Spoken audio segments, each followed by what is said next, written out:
two things you can expect every morning in this country. The Ducks walking in the lobby of the Peabody and me hugging Bill. You ever seen that? Hey, what's happening? You ever seen that with the Ducks? I had to go there with the wife once. Great. So underwhelming. I the duck a piece of rosin French bread. Well, I don't give a shit. Tell you, man. It's not an event.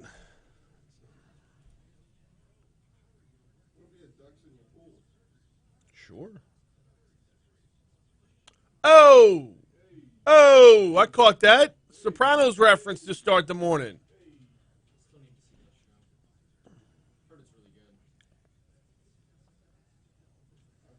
It is the staple for which this show is built. No, I'm not that serious.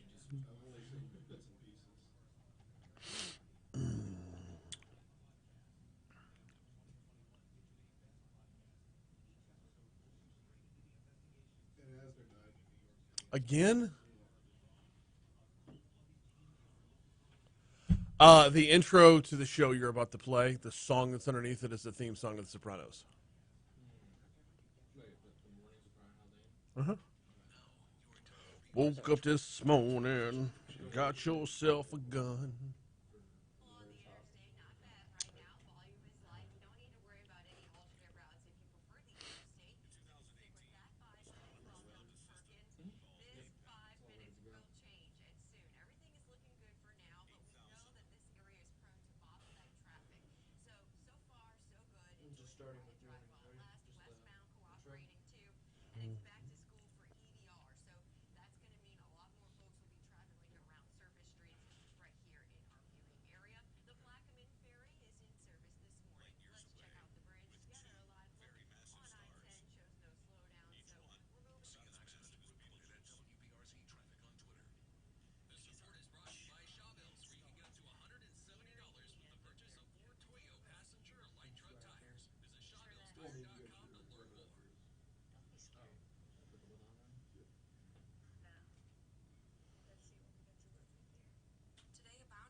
.606, Talk 107.3 FM, WBRP. Good morning, everybody. Brian here with you. Jake Barty producing. Cade Wazan over Jake's shoulder, making sure everything's running as smoothly as is humanly possible. We got a huge show lined up today. A little bit of a backwards order on today's show. Attorney Franz Borghardt won't be until the 8 o'clock hour today. Franz has some life to attend to, and won't be in his normal 6:35 slot. Not to worry, though. We got so much news to cover in our first hour. Governor John Bell Edwards held a press briefing about Hurricane Ida relief yesterday. Debris pickup in East Baton Rouge is underway and is going to be a ridiculously slow process. And that nursing home story is going to continue to get worse. We'll cover all that throughout this hour. In our 7 o'clock hour, Chip Kline heads up CPRA. He's going to be in studio at 7:15. Looking forward to talking with Chip. Got to hitch a ride to see some hurricane damage over the weekend. If anything at all, like this storm could have been way, way worse. if the work that had gotten underway after Katrina hadn't been so effective. We saw example after example of water being held out. And storm surge could have been worse. Flood damage could have been worse along the coast. That which is inside of levee protection was way better than that which was outside. Even that which was outside. You saw barrier islands that held up. The Queen Bess Island, might remember that one from the news a couple months ago where it was reopened as a home for pelicans and whatnot. It's got a bunch of water on it, but it held up too. So anyway, we'll talk with Chip Kline at 7:15. 7:35, Congressman Garrett Graves is hopping on the hotline. He has been a busy man when it comes to hurricane recovery as well. We will talk with Congressman Graves about everything his office has been up to over the last week or so. In the 8 o'clock hour, like we said, Franz is not going to be in his normal slot. He'll be here at 8:15. Got a couple of different cases to talk about, one of which he's involved in, so I'm not sure if he can talk about it. When the quote in The Advocate reads, Franz Borghardt could not comment on the case, well, first of all, that's unusual. But secondly, we'll see if we can get him to talk to us instead. And then on the air with Hillar Moore. District Attorney Hillar Moore hops on board. It's supposed to be the first Wednesday of every month, but this week, or this month I should say, the first Wednesday of the month was, well, we were all without power. It was the middle of hurricane coverage. So we asked Hillar, said, you mind pushing back by a week? He said, absolutely not. Let's do that. So we'll be talking about opioids and the opioid epidemic and how the things that have gone on in our society recently have only contributed to making it worse. There's your rundown. Let's start off this morning by checking in on some of the surrounding area. Entergy doing work when it comes to getting power back on. In East Baton Rouge Parish, we are down to fewer than 100 residents without power, 79 to be exact. That number in Livingston Parish, 5,516. Tangipahoa Parish, significantly more serious right now, 33,125. Ascension is now out of the red and in the orange, 2,704. Iberville, 16, I'm having trouble seeing my screen from here, 1,689. And West Baton Rouge, it's down to 1. As far as those 79 in East Baton Rouge are concerned, where are they at exactly? Who are the remaining few? Well, you might remember when we talked with Entergy yesterday about problem spots. One of those problem spots was on Old Hammond Highway in front of Terrace Subdivision, where during the storm a power pole got knocked down, and then some folks driving a Hummer slammed into the power pole. Well, that situation was remedied as of about 7:30 last night. Those folks got power back. The remaining folks without power in East Baton Rouge Parish are, it's not like it's one area that I could just tell you. It is 2 or 3 individual streets that are in the middle of other places. So, for example, and I apologize, I got to hop up on my desk here because I'm further away from the screen than I'd like to be. But if you know where Eden Park's at off North Street, just to the east of there's like 2 blocks worth of folks without power there. And then there was one other area that was close to the Amite River that I'm not seeing, but it's another 2 blocks worth at most. So East Baton Rouge is about as close to all green as on a normal day. 79 customers without power right now. Pretty remarkable work when you break it down.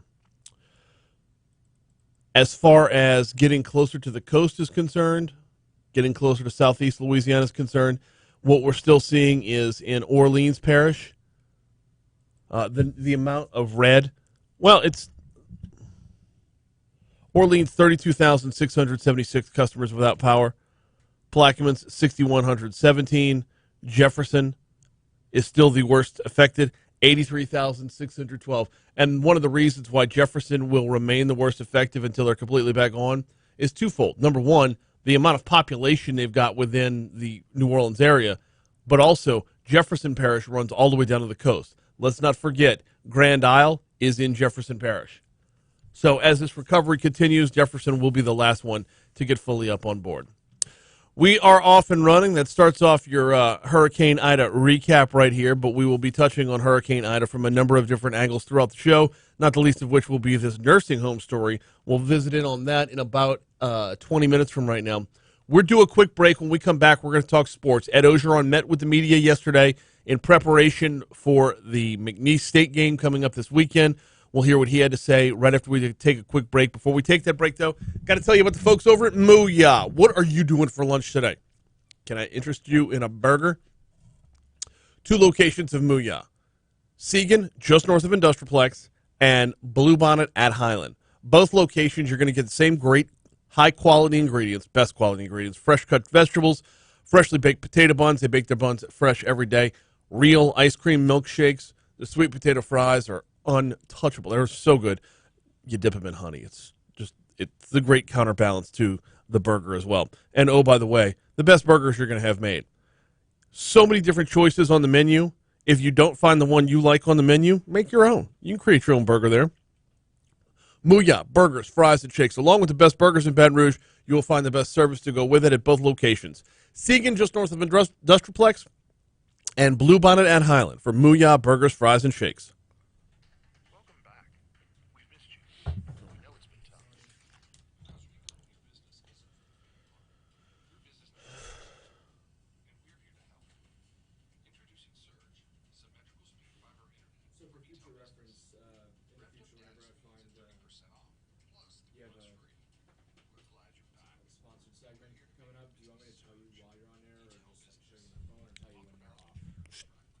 You text it to me, or you tell me ahead of time if you can. If you can see where they're at, and I'll put it in the rundown.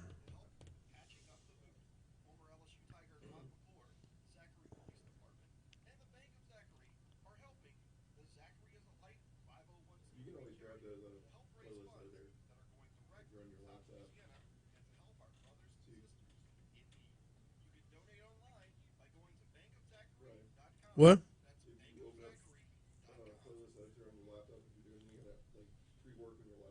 Yeah.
Good morning, Renee.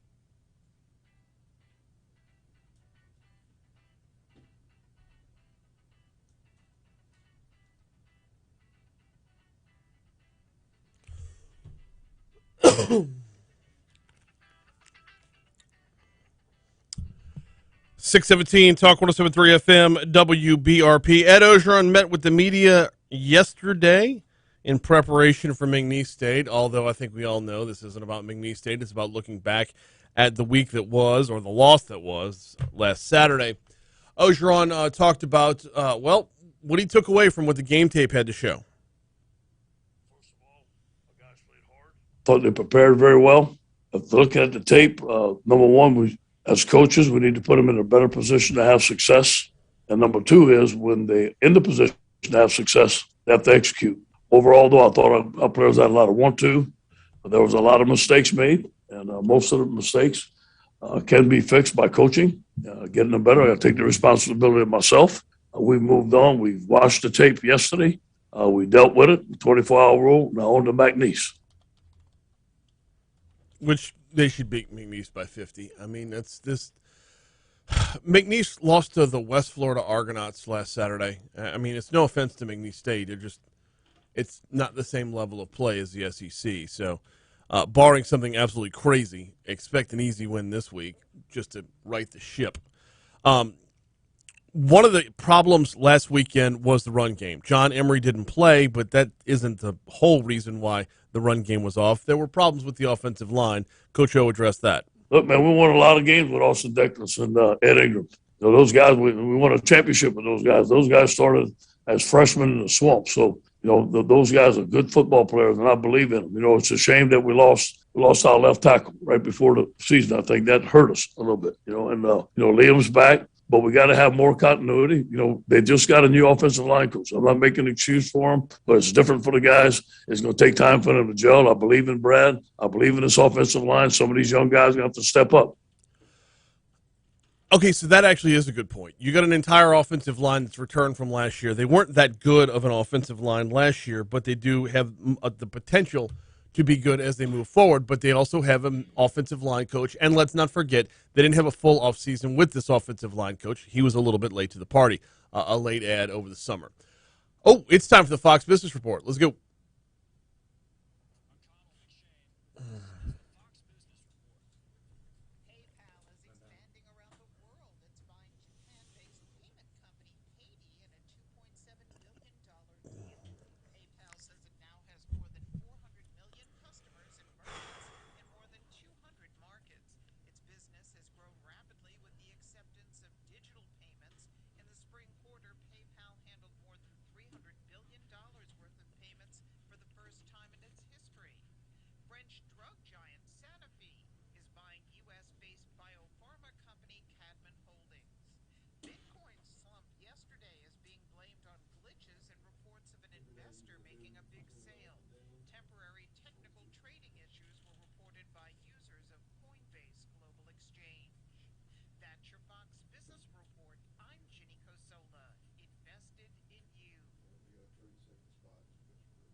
No, I'll move on.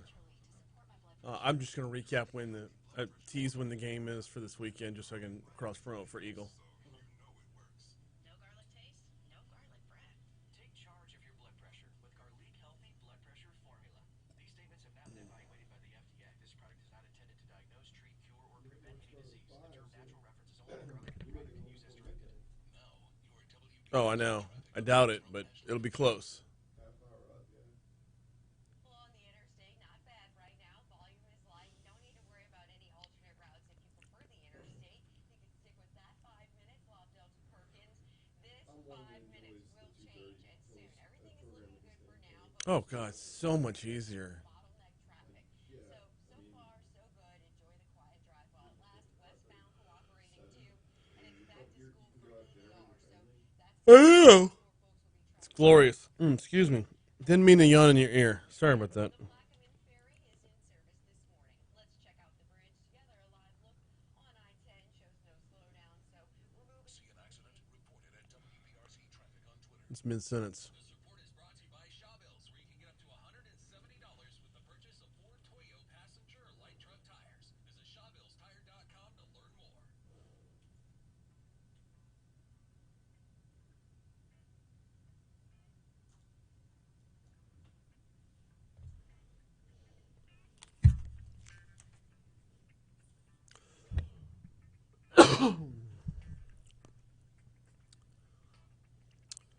.624 Talk 107.3 FM WBRP. Mornings with Brian Haldane rolling right along.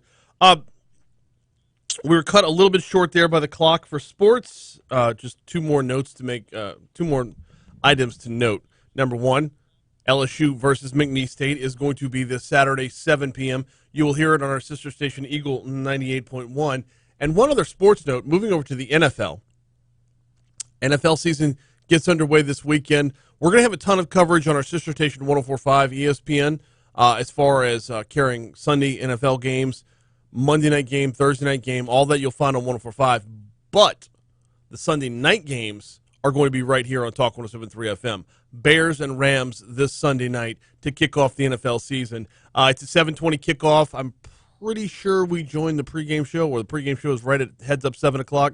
So get ready for Bears and Rams. Get ready for NFL action right here on Talk 107.3 FM. Looking forward to the NFL season, big time. Not so much looking forward to the Saints playing out of town, but looking forward to the NFL season overall. Back into the news. Department of Health is taking, you're going to hear more about this in our news at the bottom of the hour from Louisiana Radio Network. They're taking formal action against 7 different nursing homes that the state alleges failed to properly evacuate hundreds of nursing home residents as Hurricane Ida approached. Those 7 nursing homes are, I have them right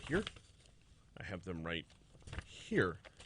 River Palms Nursing and Rehab in Orleans Parish, South Lafourche Nursing and Rehab in Lafourche Parish, Maison Orleans Health Care Center in Orleans, Park Place Healthcare Nursing Home in Jefferson Parish, West Jefferson Healthcare, also Jefferson Parish, Maison DeVille in Terrebonne, and Maison DeVille in Harvey. Those are your 7 nursing homes. LDH Executive Counsel Stephen Russo says,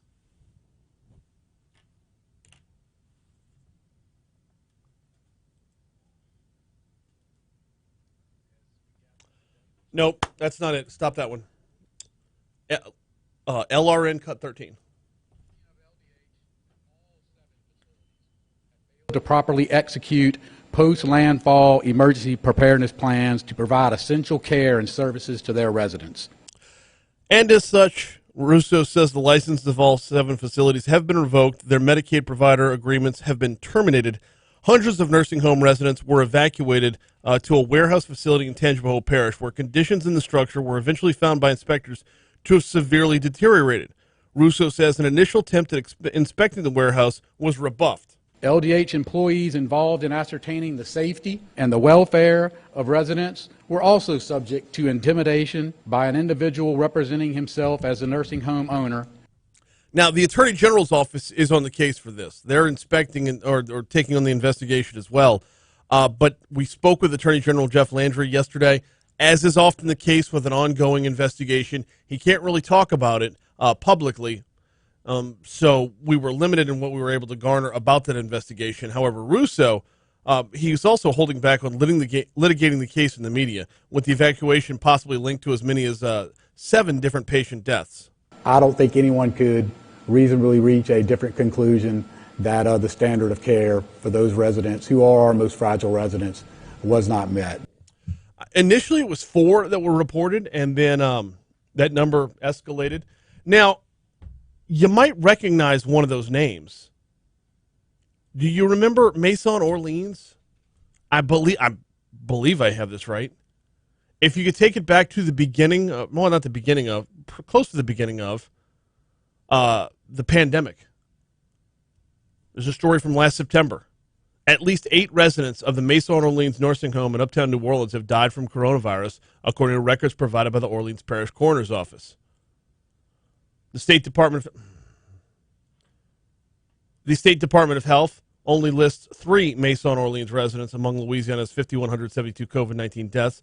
A similar disparity exists with the figures at Metairie Healthcare Center. The Jefferson Parish Coroner's Office shows 17 residents there have been lost to the coronavirus. The state's dashboard only lists 12. Interesting to find that Maison Orleans, which was at the center of a lot of controversy last year, is now back in the controversy this year and losing its license as a result. Going to be curious to see how it plays out with what figures we saw from other nursing homes where, we're what, a year removed from the part of the pandemic where all the nursing homes were kind of, congregate settings were the hot spots. Things were making its way through congregate settings. Our seniors were the most vulnerable to coronavirus. Back at the beginning of the pandemic, we lost a lot of senior citizens in Louisiana as a result of this. And, well, will there be ties here? And will we see any crossover between the level of care then versus the level of whatever happened in the evacuation? All right, we're due up for a quick break here. We're going to check news. Our own news will have more on that story about the nursing homes, plus CBS News is coming your way, plus we'll check traffic, plus we'll check weather. When we come back, Governor John Bel Edwards has issued a proclamation dealing with hotel rooms. We're going to dive into that on the back end of this break, making sure all the linemen out there don't go without lodging. That's coming your way right after we take a quick break. Also this hour, we're going to be talking about trash pickup and EBR. It's going to be a slow process. The city parish is already warning us. We'll dive into that next right here on Talk 107.3 FM.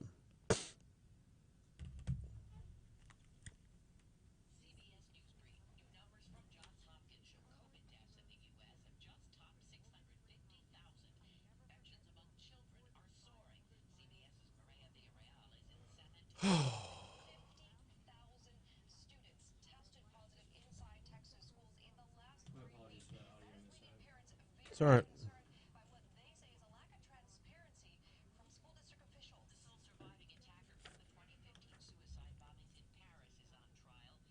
Oh, can you take the news out of 4? Is CBS in program 4?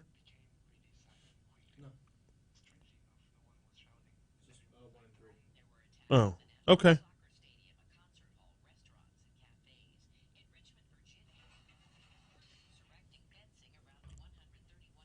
When you go to play LRN, I need you to pull it out, though. No, not. I don't want. The news should not play over the. Go ahead. The news should not play over the YouTube.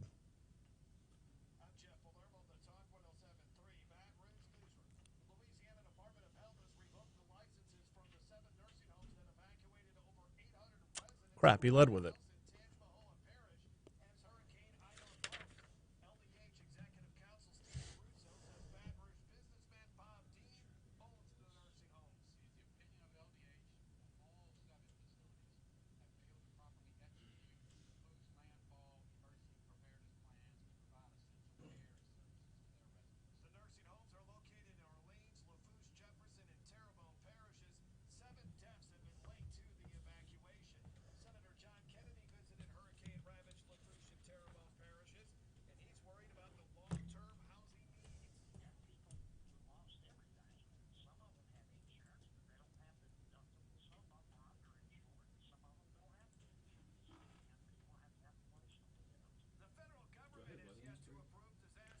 Yeah, it'll go news, then traffic, then a break, then weather, then we're back in.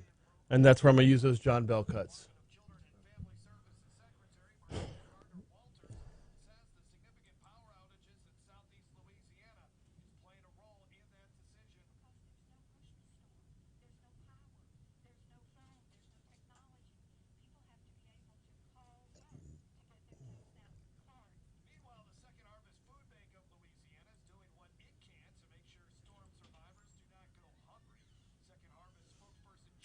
Morning, T-Bob. What up, y'all?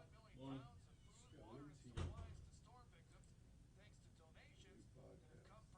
Mm-hmm.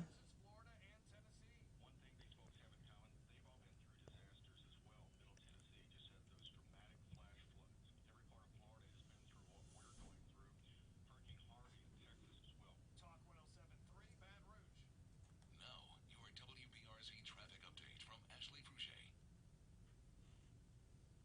Traffic conditions are just fine this morning, at least so far anyway. The bridge cooperating and traffic moving smoothly in both directions there across I-10. Headlights going east without slowing down much. We still have some emergency vehicles passing through there, but not a problem. And it looks good right now coming in from Denham, 9 minutes Jupiter Airlines. So that drive clear, no issues around O'Neill. Let's take you outside and check on our camera here. At Washington, volume is light right now, no issues going north or southbound on I-110 if that's where you're headed. And over in Ascension, kiddos are not going back to school today, but I'll be watching the See an accident? Reported at WBRZ Traffic on Twitter. This report is brought to you by Shawbills, where you can get up to $170 with the purchase of 4 Toyo passenger light truck tires. Visit ShawbillsTire.com to learn more. Man, I had a bad dream the other night. Oh, me too. I was abducted by aliens, but they weren't little green men. They looked more like a cross between a chicken and a gorilla. Like that 80s movie? Yeah, so they take me up to this spaceship and onto this theater stage, and in the audience sits all the cats of my ex-girlfriends, and they're just sitting there judging me. Even Mr. Pennels, who I actually kind of liked. Oh, what was your dream? I dreamed I forgot to schedule my annual general inspection at AGCO and my car broke down. Now that's scary. Hey, at AGCO Automotive, we know it's hard to keep up with maintenance. What do I do at 15,000 miles? What do I do at 75? We recommend an annual general inspection. Just pick a month and bring in the vehicle. We'll give it the once-over and can recommend any maintenance you may need before something causes bigger problems down the road. So did they take you to their leader? No, they made me watch a cat video reenactment of Steel Magnolias. It was horrible. Schedule your general inspection today at AGCO Automotive. AGCO, it's the place to go. He raids your fridge. Shut brother. Borrows your car without asking. Scratches? What scratches? He's your brother-in-law. I'll pay you back. He takes what's yours and there's nothing you can do. But when identity thieves want to take what's yours, you can do something. LifeLock by Norton monitors your info and alerts you to potential threats. Do you become a victim? Okay. They can help fix it. No one can prevent all identity theft or monitor all transactions at all businesses, but you can save up to 25% off your first year at LifeLock.com using promo code NEWS. My doctor told me my blood pressure is borderline. I figured I could worry about it or do something about it. So I took control with Garlic Healthy Blood Pressure Formula. It works safely and naturally to help maintain healthy blood pressure with a custom blend of garlic, vitamins, and minerals. And it's odor-free. I'm taking charge with Garlic Healthy Blood Pressure Formula. These statements have not been evaluated by the FDA. This product is not intended to diagnose, treat, cure, or prevent any disease. The term natural references only the garlic in the product. Use as directed. Bringing you the news you can use with Brian Kilmeade and common sense for your dollars and cents with Dave Ramsey. Talk 107.3, the new flavor of talk. Through the area from the northwest to the southeast, and it will spark up a few showers along the way this afternoon. Between the showers, temperatures will max out in the upper 80s, and the heat index will be just below 100 degrees. Temperatures tonight will drop down into the very low 70s, and some areas further north will likely be dropping into the 60s. Throughout the day on Thursday, dry air will continue to settle in behind that boundary, and the humidity will be dropping. Afternoon temperatures will still be in the 80s, but overnight temperatures will be in the mid-60s all the way through the weekend.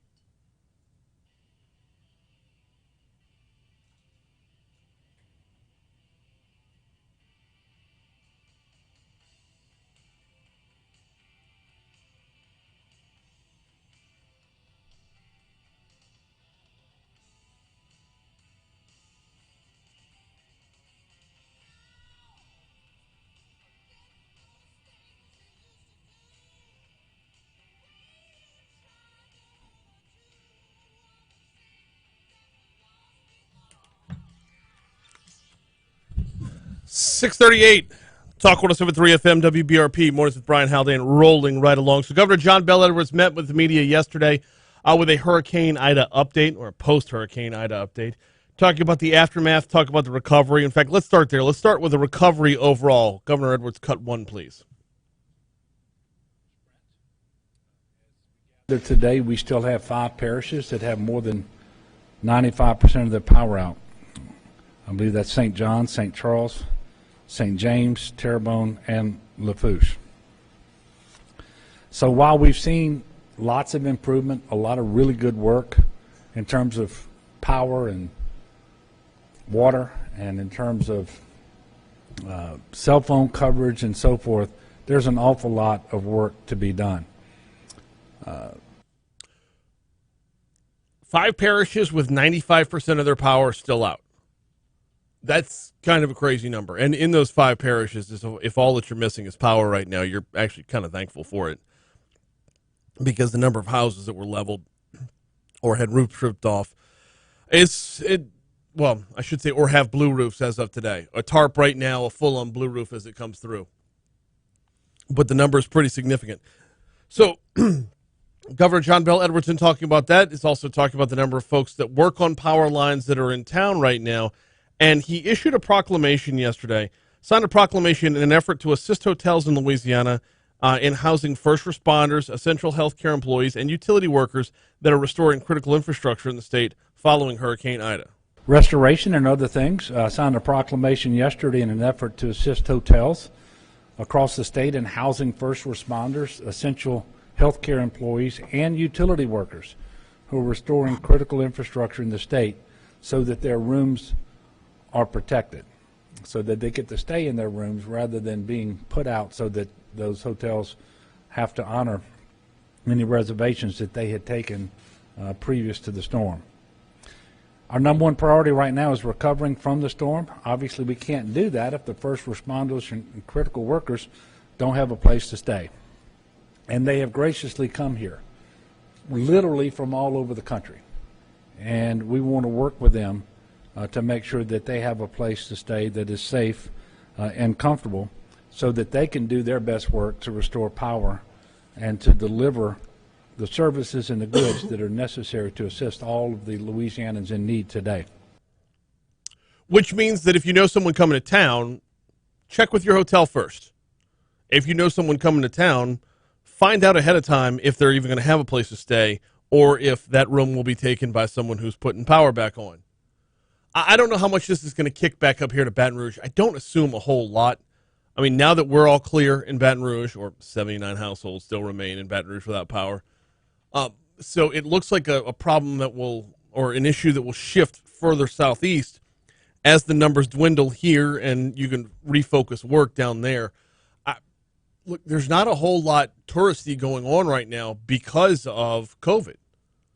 So I don't think it's going to be a problem hotel-wise. We weren't at capacity hotel-wise.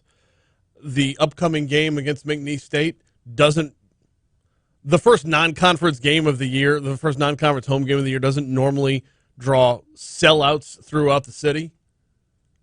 So you got McNeese State this weekend, another non-conference game next weekend. I don't foresee that being a problem here in Baton Rouge as far as making sure there's room for the linemen to get their work done further down the road. Not to mention the fact that it is further down the road. And the more they get online in New Orleans and Jefferson Parish on the North Shore, the more they get back online, the more they can refocus their efforts down to those hotels over there, giving them Central Michigan, that's who's next week, giving them a shorter drive to and from, and making the most out of those hours that are off. When we had David Freeze on from Entergy yesterday, sorry, no, it wasn't when we had David Freeze on. Who did we have on that was talking about the process of, they go 16 hours on, 8 hours off. All the linemen. They have a standard they have to follow where it's 16 hours on, 8 hours off. And of those 8 hours, you want to maximize those 8. You don't want an hour of driving back to Baton Rouge from, like, let's say, Laplace. An hour of driving back, then you get some rest, then an hour of driving back down there. You're either eating up 2 hours of work time or 2 hours of rest time. My guess it'll be 2 hours of work time, which would knock you down to 14 hours that you're actually up in a bucket or on a pole or whatever, getting things done to get people back up and running. So hopefully from Baton Rouge's standpoint, as this problem continues to, as the ongoing efforts continue to narrow themselves down to those 5 parishes the governor was talking about that are still 95% or more without power right now, as things narrow themselves down, so can the hotel rooms along with.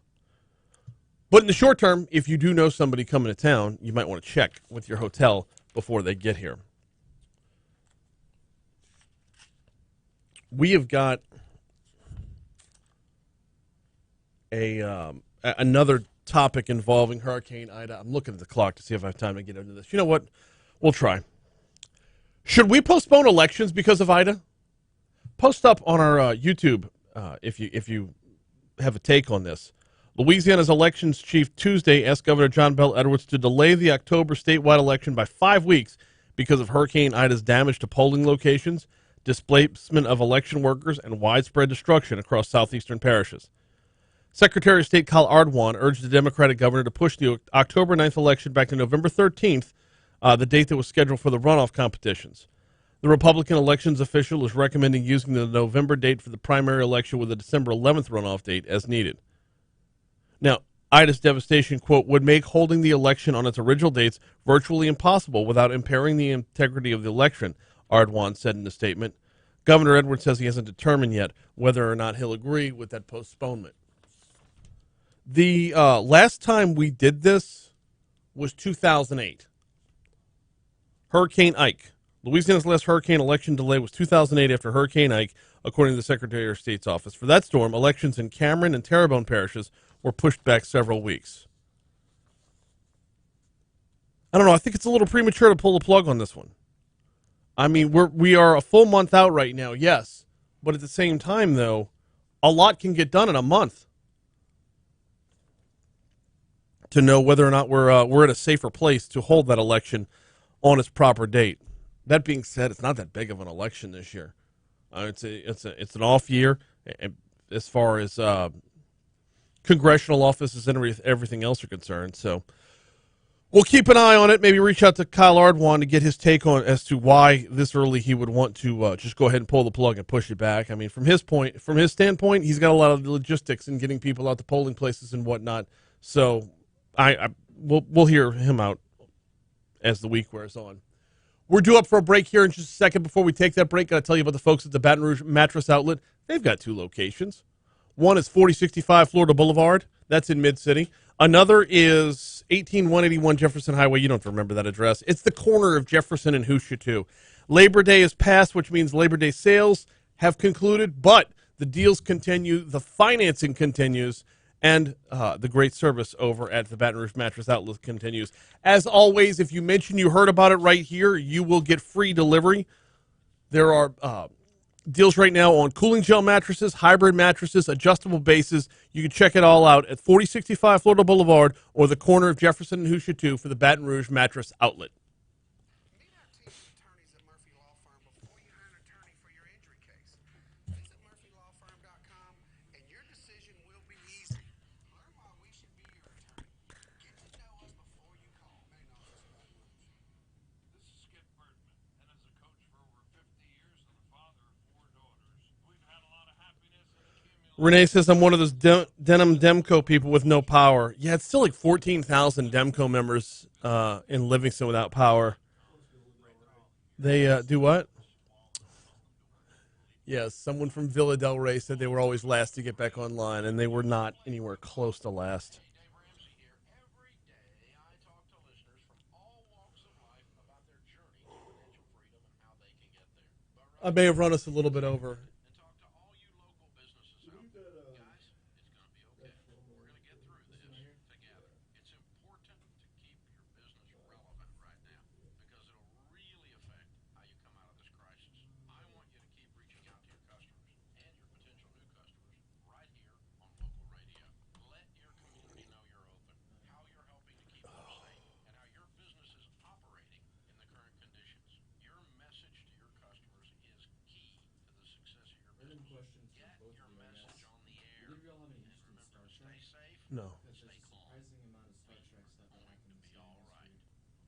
Touch on it. Weekday afternoons from 1 to 4 Can't say that I'm on not Talk interested in it. 107.3, I just the always got myself. new flavor of talk. No, you are WBR's. Okay, the map changing colors on us. We now have Oh. down coming in from Denham and people traveling across the bridge eastbound. It'll be like this for the remainder of the morning and only get worse. So you can already see people pumping the brakes going eastbound here. The design of the bridge has everybody squeezing down to one lane there at the 10-110. And also drive time now up to 31 minutes, 19 minutes range to the 10-12 split with average speeds around 31. So that really just means a lot of people are leaving at the same time at the same place, traveling to work. We know Livingston isn't back to school yet, but people are going to work from Livingston. Reported at WBRZ Traffic on Twitter. This report is brought to you by Shawbills, where you can get up to $170 with the purchase of 4 Toyo passenger light truck tires. Visit ShawbillsTire.com to learn more. We got your money now coming up in like 15 seconds. Just give it back to me. Turn my mic on. Don't forget to download the all-new Talk 1073 mobile app presented by Gregory Ricks and Associates. The Talk 1073 mobile app, you can listen live. You can listen on demand. Talk 1073 mobile app presented by Gregory Ricks and Associates. Your money now. No, your money now. For its core streaming service plans next month. Hulu's base ad-supported plan will cost $7 beginning on October 8th, up $1 from its old price. Yeah, whatever you got time like that, Ad-free where it's plan not will going to cost be $13 a month, also a $1 increase. The price hikes will not impact Hulu's live TV plans, which cost $65 for the ad-supported version and $71 for the ad-free version. Disney's streaming service bundle of ad-supported Hulu, ESPN Plus, and Disney Plus will also maintain its current price of $14 a month. Impossible Food is a plant-based meat substitute Do what? company has introduced its new Yes. flavorless chicken nuggets. The Impossible nuggets are made of soy protein and include other ingredients such as sunflower oil, starch, herbs, and seasoning. They're coated in breadcrumbs.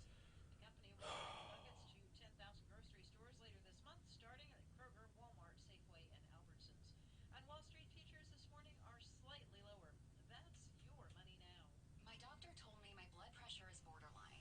I figured I could worry about it or do something about it. So I took control with Garlic Healthy Blood Pressure Formula. Safely and naturally.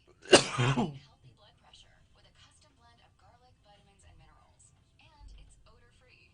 I'm taking charge with Garlic Healthy Blood Pressure Formula.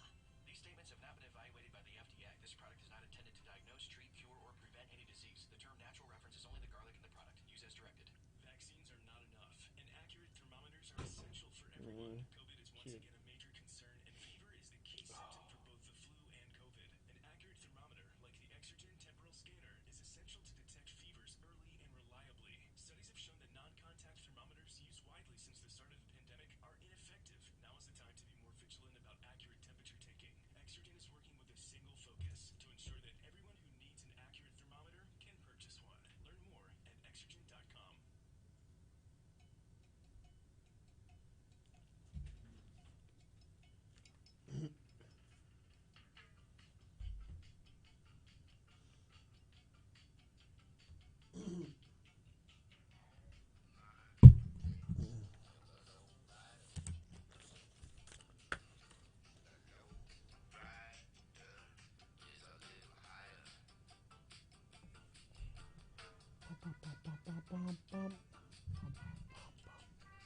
.652 Talk 1073 FM WBRP.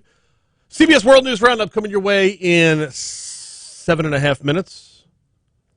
That'll be followed by top stories and trending, and then Chip Kline, head of CPRA, is going to join us. Well, I tell you, if anybody's if anybody can take a look back at Hurricane Ida and note a few positives. Of course, all the areas where Chip works were brutalized by wind, but it could have been way, way worse had floodwaters been worse. We'll dive into that in our next hour. Right now, though, you know what? I'm supposed to talk about recycling and trash pickup, but I can't help but take a look at this forecast. Have you seen the forecast for the next few days? Are you kidding me? Okay, so we've got a 40% chance of rain today.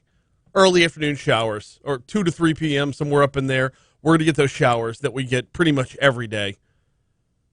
But have you seen beyond today? So today's high is 88, overnight low of 70, right? Sounds about normal. Tomorrow's high, 88. Okay, that sounds normal again. Tomorrow night's low, get this, 63. Friday, high of 86 with a low of 62. And then Saturday, high of 88 with a low of 69. And no real shot at rain over those 3 days either. We're getting a nice little cool front coming back through. And then Sunday, chance of rain comes back in the forecast Sunday, but it's going to dip down a little further with a high topping out at just 84. Now your overnight lows are going to be back in the 70s after that for a couple of days, or right at 70 for a couple of days. But I'll tell you what, if I'm one of those linemen who's in town from a less hot and humid place, I'm definitely looking at the forecast over the next 3 days and being appreciative of that. That looks like we're going to get a nice little cool front come through. That's going to help out a great deal. All right, so storm debris collection begins in East Baton Rouge. The headline from WBRZ reads, storm debris collection begins in EBR. Trash amounts way above the norm. The story reads, there's a trash mess that's slow to get cleaned up. It's a problem left in the aftermath of Hurricane Ida in Baton Rouge. Stinky trash and recycling bins have been left on the curb, waiting to be collected. East Baton Rouge Parish says the amount of trash and storm debris from Ida far surpasses any event in recent history. 2 storm debris contractors have been activated in by the parish, and they both started picking up woody waste yesterday. Quote, we hope to pick up about 20,000 cubic yards a day, said EBR Assistant Chief Administrative Officer Kelvin Hill. We think there's about 300 to 400,000 cubic yards of debris out there. The parish, 300 to 400,000 cubic yards of debris out there. The parish has a lofty goal of getting it all picked up in 30 days. Beyond 30 days, it won't be fully covered by FEMA. To put this amount in perspective, 300,000 cubic yards of debris would be about 5 times as much as Delta. And the parish took 8 weeks to pick all that garbage up, or all that debris up. The parish says put your woody waste at the curb, not in the garbage can or recycling bins. Bag your leaves. Just pile it up separately so the trucks can get to it. They'll be along to collect it. Now, you couple that with this, and I'll get back to the delays in a minute. But the parish has also suspended recycling as well. This is a separate but related story. Press release came out yesterday. Recycling services are suspended until further notice in the city of Baton Rouge, unincorporated areas of East Baton Rouge Parish, and the city of Central due to power-related issues at the city parish recycling facility. The city parish hopes to resume recycling services in a few days. So basically, we're just going to have garbage piled up. What's your normal, like if recycling's not being picked up, do you just move it over to the trash? Or do you keep your recycling just backed up until it can all get cleared out? Like how many, and this is the worst time for this to happen, and I get it, the power went out, I understand that. But this is the absolute worst time for this to happen. Because after we all got power back on in East Baton Rouge Parish, what's the first thing we all did? Went to the grocery store. We restocked up. And if you're like me, we got a family of 5. That means a trip to Costco. That means a ton of boxes and bags. That means a ton of cardboard boxes. Not to mention everything that's stacked up in the week leading up to the storm, the week of the storm, and then now. This is it's essentially a perfect storm of garbage. Not to mention the fact that how many folks out there at a time like this use this opportunity to throw away other stuff too. You're going through, like, let's say you're going through and finding just things that are around the house you don't need anymore, things that don't work anymore. You're using this as a cleanup. And how many folks are using this opportunity where you've got this much woody waste and debris on the side of the road to do a little tree trimming before the next storm comes around? So it's just going to add to the amounts that are curbside. Mark Armstrong from the mayor's office sent out a press release yesterday, or an email yesterday, asking for managing expectations. He notes the same quote from Assistant Chief Administrative Officer Kelvin Hill saying, hopefully the city parish can collect as much debris as possible in the first 30 days. However, because of the amounts, I don't think they're getting their hopes up They're going to work as efficiently as possible to complete the debris collection as soon as possible, says the email.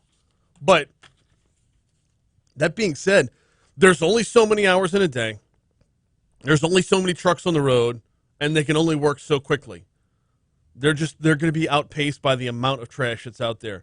By the way, if you're curious as to how much has already been done, quote, in 5 days, we picked up 5,100 tons of garbage, which in our world is unheard of, said Republic Services General Manager Sharon Mann. It equates to about 26 tons of garbage per truck per day, which is way above the norm.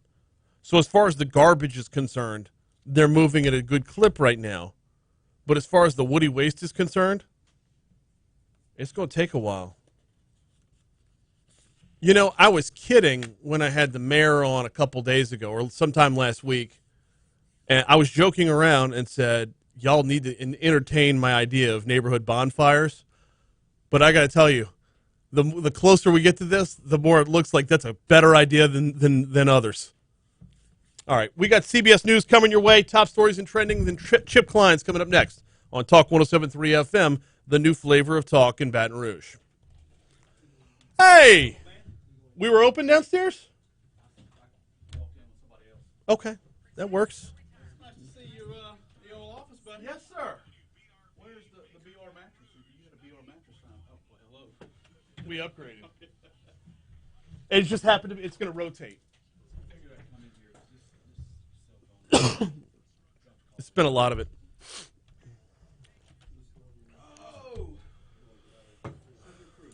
Oh, they're good. As of Saturday night. Yeah. Better than Brad Bourgeois now. They were, I know the moment that it happened. 7:30 last night, we're at basketball practice. And so I got the 4th grade team and the 5th grade team was on the other court. Because they're splitting the court right now because so many people miss practice for a week. Anyway, William Wills? Taller guy, dark hair. Anyway, he lives in that front part of Tara. And, the second it came on, he's like, he pokes his head around and goes, "Got it back!" Like, yeah, not a big enough thing has been made out of that dude in the Hummer.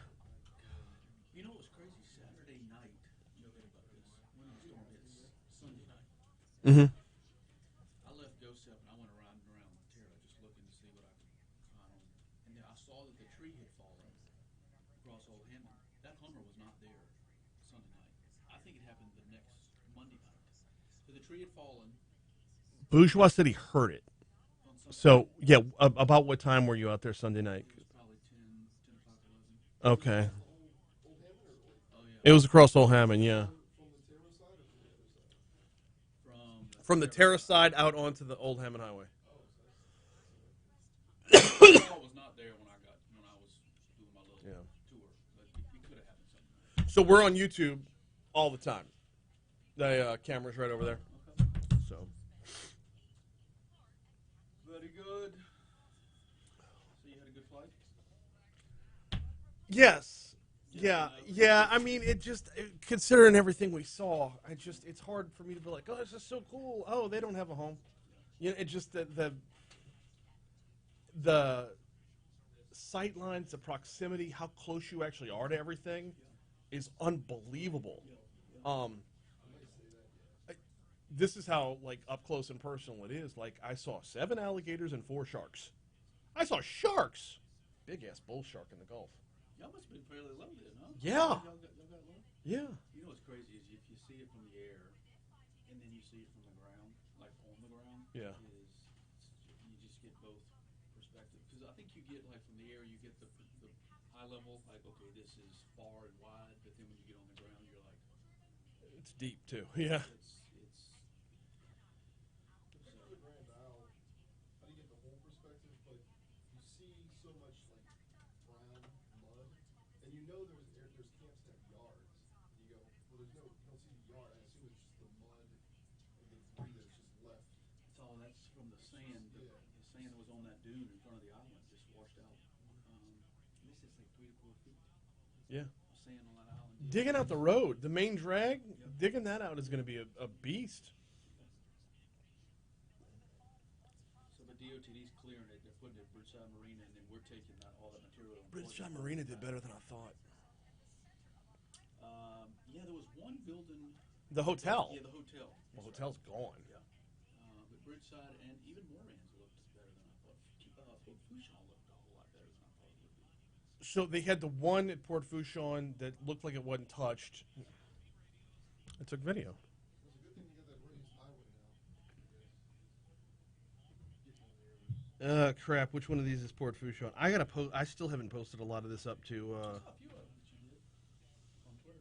Yeah, I posted some on Twitter. I didn't get around to YouTube yet, which is where I know I'm gonna get my views. Although, crushing it on TikTok. Right. They all, no matter where I'm at, they all say cutoff. Okay, the map changing colors on us. We now have some slowdowns for folks coming in from Denham and people traveling across the bridge eastbound. 4:30. It'll be like this for the remainder of the morning and only Do what?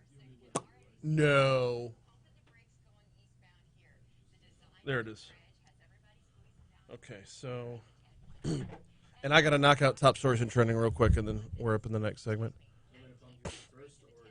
Yes, bump in.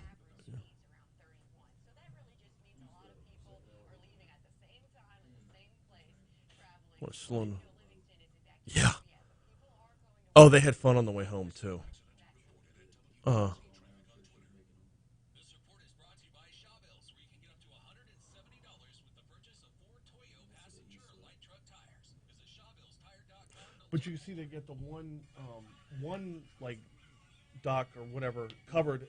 The roof didn't took any damage, and then that one's just clobbered.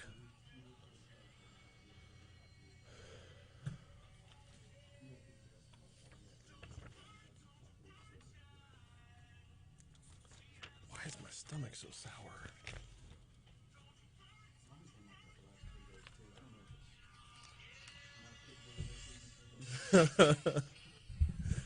7:05, Talk 107.3 FM, WBRP, Hour 2 of Mornings with Brian Haldane coming your way right now. Brian here with you, Jake producing.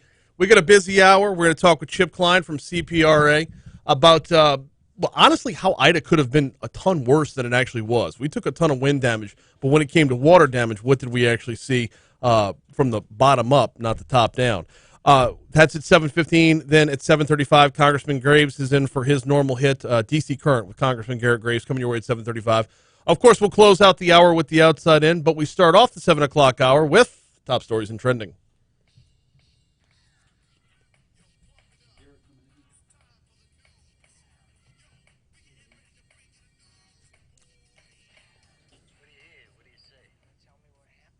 Now, top stories and trending 5, 4, 3, 2, I let one go. on Talk 107.3 FM. Just a smidge. Name and news. Brought to you by Complete Collision Center with locations in Zachary and Baton Rouge. Don't let who you choose to repair your vehicle be your second accident. Choose CompleteCollision.com. I want to know absolutely everything that's happened up to now. Number 5. BASF is stepping up in the wake of Hurricane Ida. They announced yesterday they're going to provide $500,000 to aid disaster relief and long-term recovery activities across the state.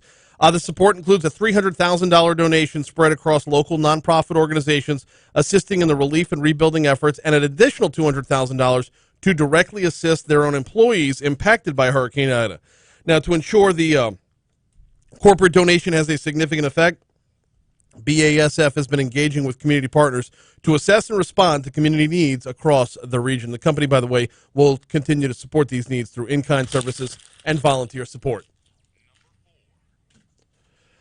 Well, we had this in our last segment. According to a news release yesterday morning, recycling services in Baton Rouge have been suspended until further notice.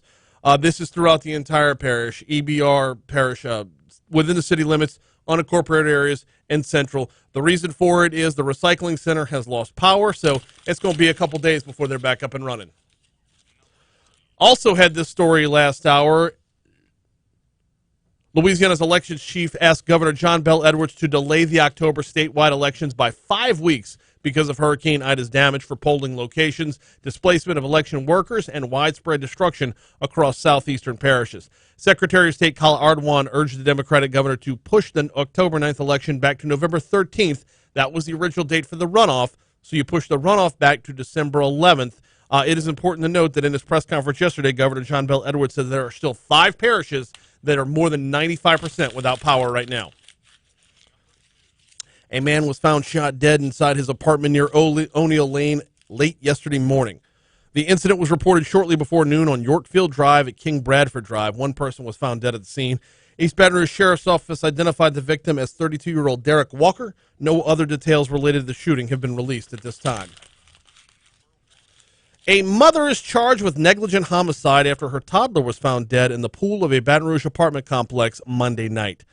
Kiara Holmes, mother to 2-year-old Berkelin Scott Jr., reported her son is missing hours before he was found dead by the East Baton Rouge Parish Sheriff's deputies.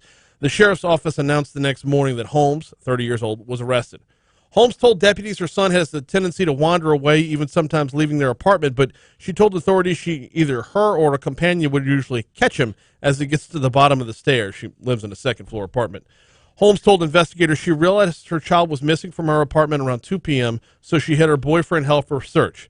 After 2 hours of combing the area for him, based on what Holmes told deputies, she called authorities for help. Of course, we know how the story concluded.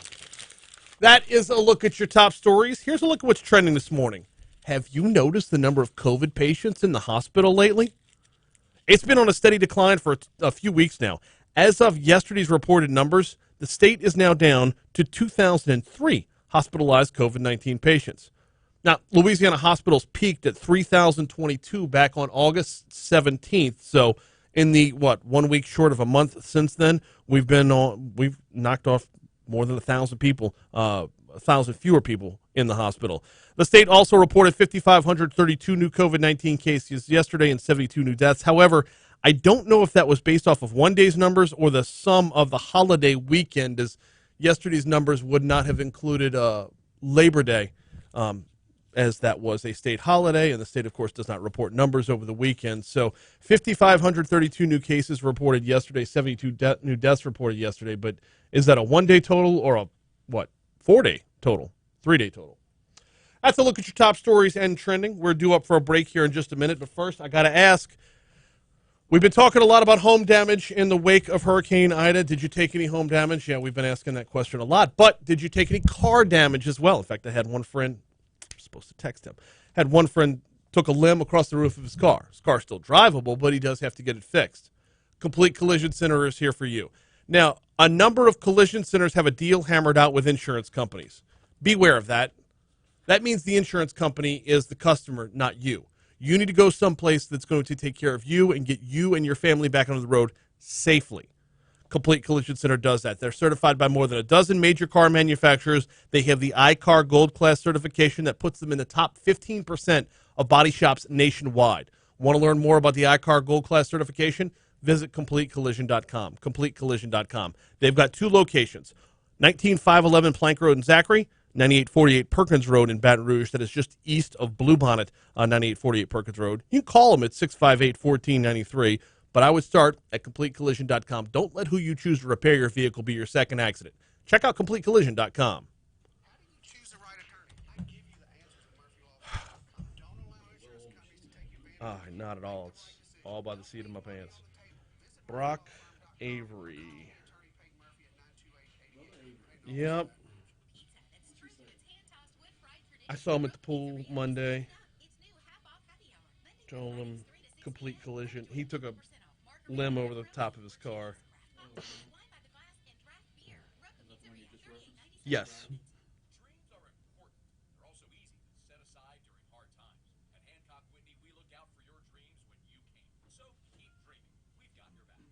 Learn more at HancockWhitney.com or stop by. I don't know where he lives. Member FDIC. It's Pizza Artista next to Sprouts he is the newest and best option in gourmet pizzas. With the I mean, you know about ingredients. his whole like going through divorce. Perfect for carnivores, vegans, or vegetarians. Experience Pizza Artista. Experience amazing. Now, your WBRZ traffic update. He got a big win. Oh, I missed one. He got a big win. Traffic is really back to normal. It's backed up across the bridge. 12 minutes or so if you're traveling from Lobdell to Perkins and coming in from Denham. Yeah. About a half-hour drive to an airline. Let's take a peek outside. You can see the slowdowns for yourself. See an accident Saw that? Let's take a peek outside. You can see it for yourself. I didn't work out for the entire storm in the week after. I got back in the gym yesterday. When I saw you at the Valpo the other night, you looked like you slimmed up even more. I'm almost there. Dieting and working out. It's a program called Go. I'll run a little bit, and I'll lift a lot more than I run. Or, yeah. Well, the best thing to do is whatever you're actually going to do. You know, if you love running, run.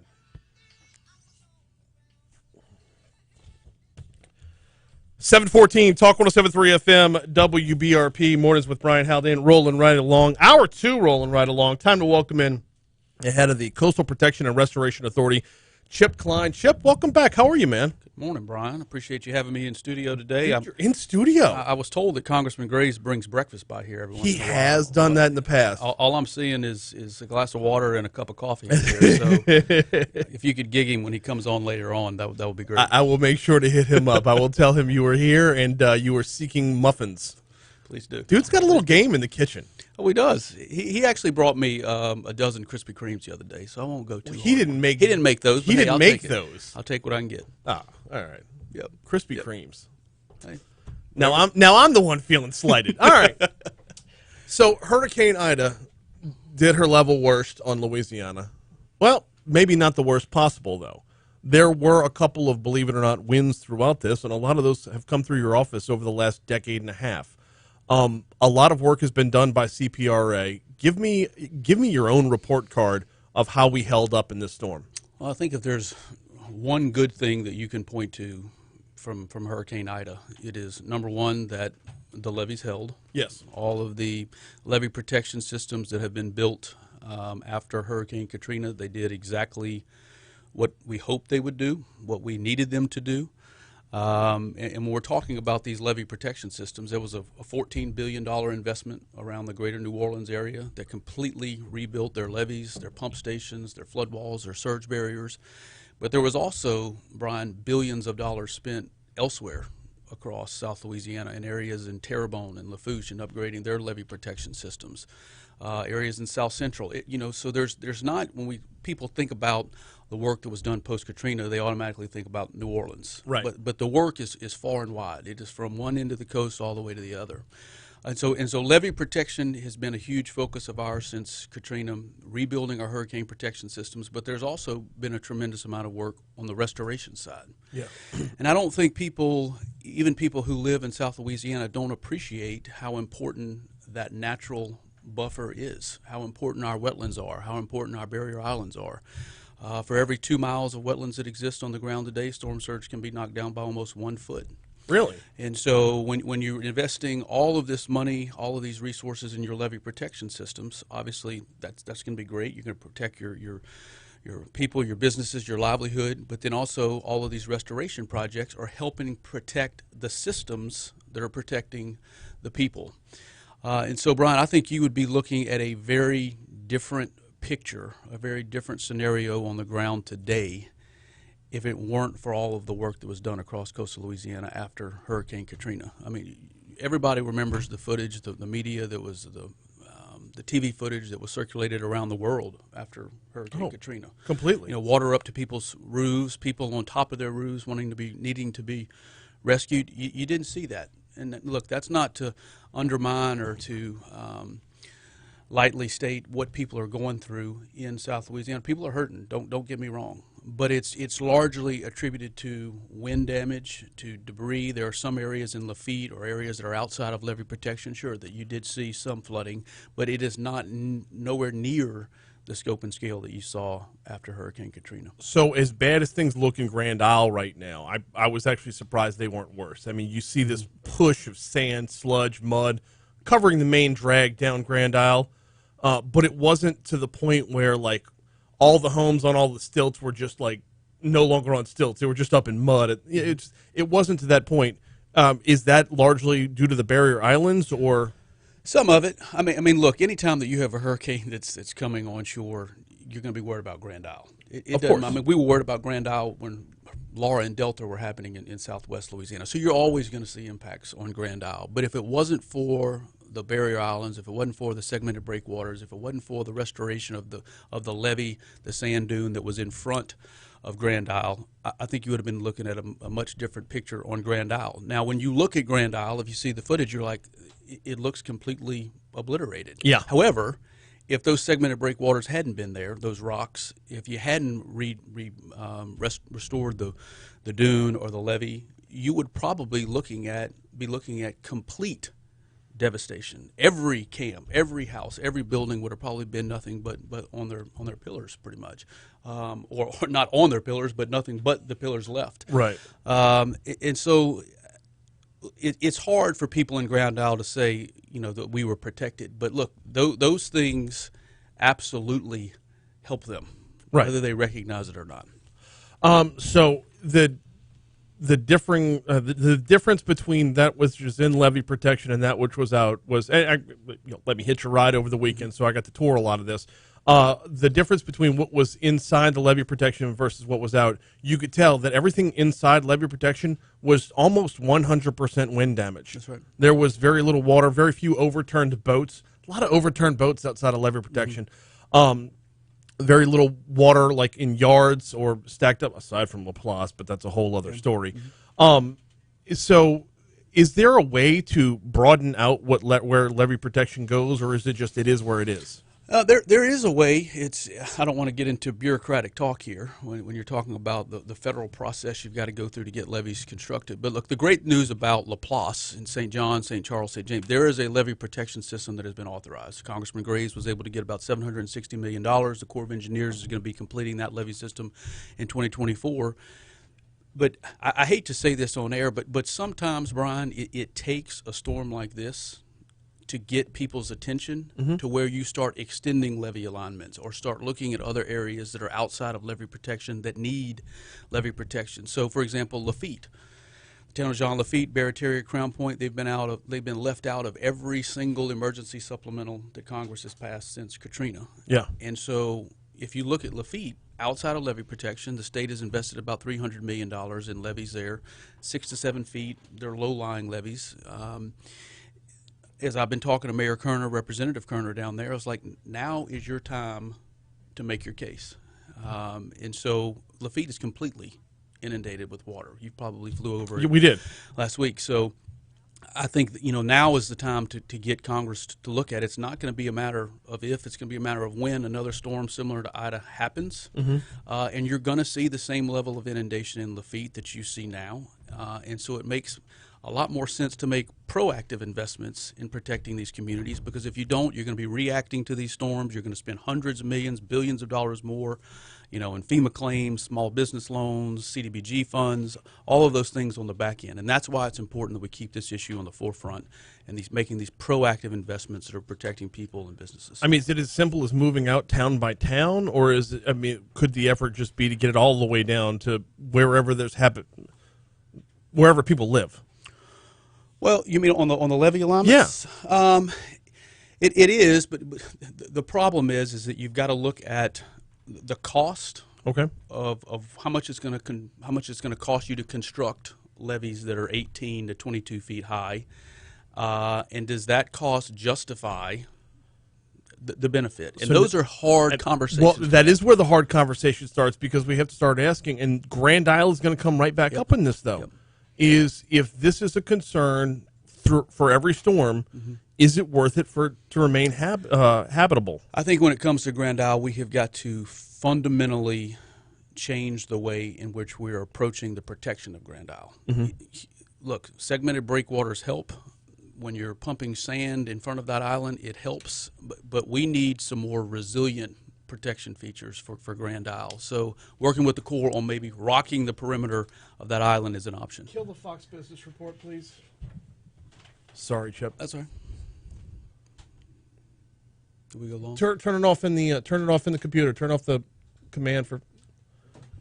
Sorry about that. That's okay. We had an errant command in the log. We weren't hearing it, but it's been on the air. All right, back into it. Sorry. That's okay.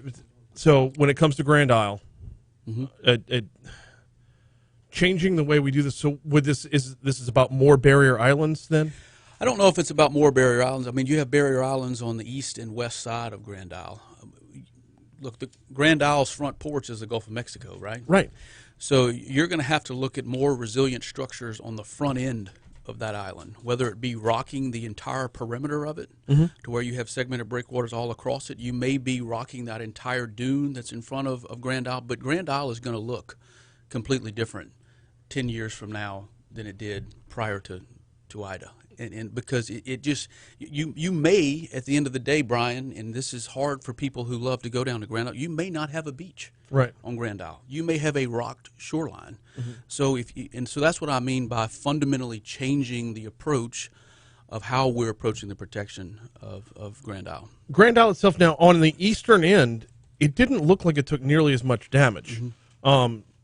Is that a matter of there's a few Queen Bess Islands out there on that end? Is that a matter of the barrier islands on that end, or was that regulations that were implemented after Hurricane Katrina and just newer construction?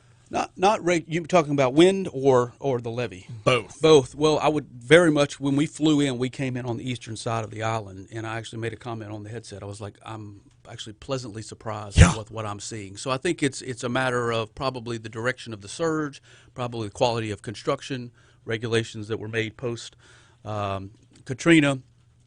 But when you get into the western end of that island, it's a completely different picture. Yes. As far as both the condition of the levee as well as some of the structures that were the park. The park is about the breaking point between those. That's right.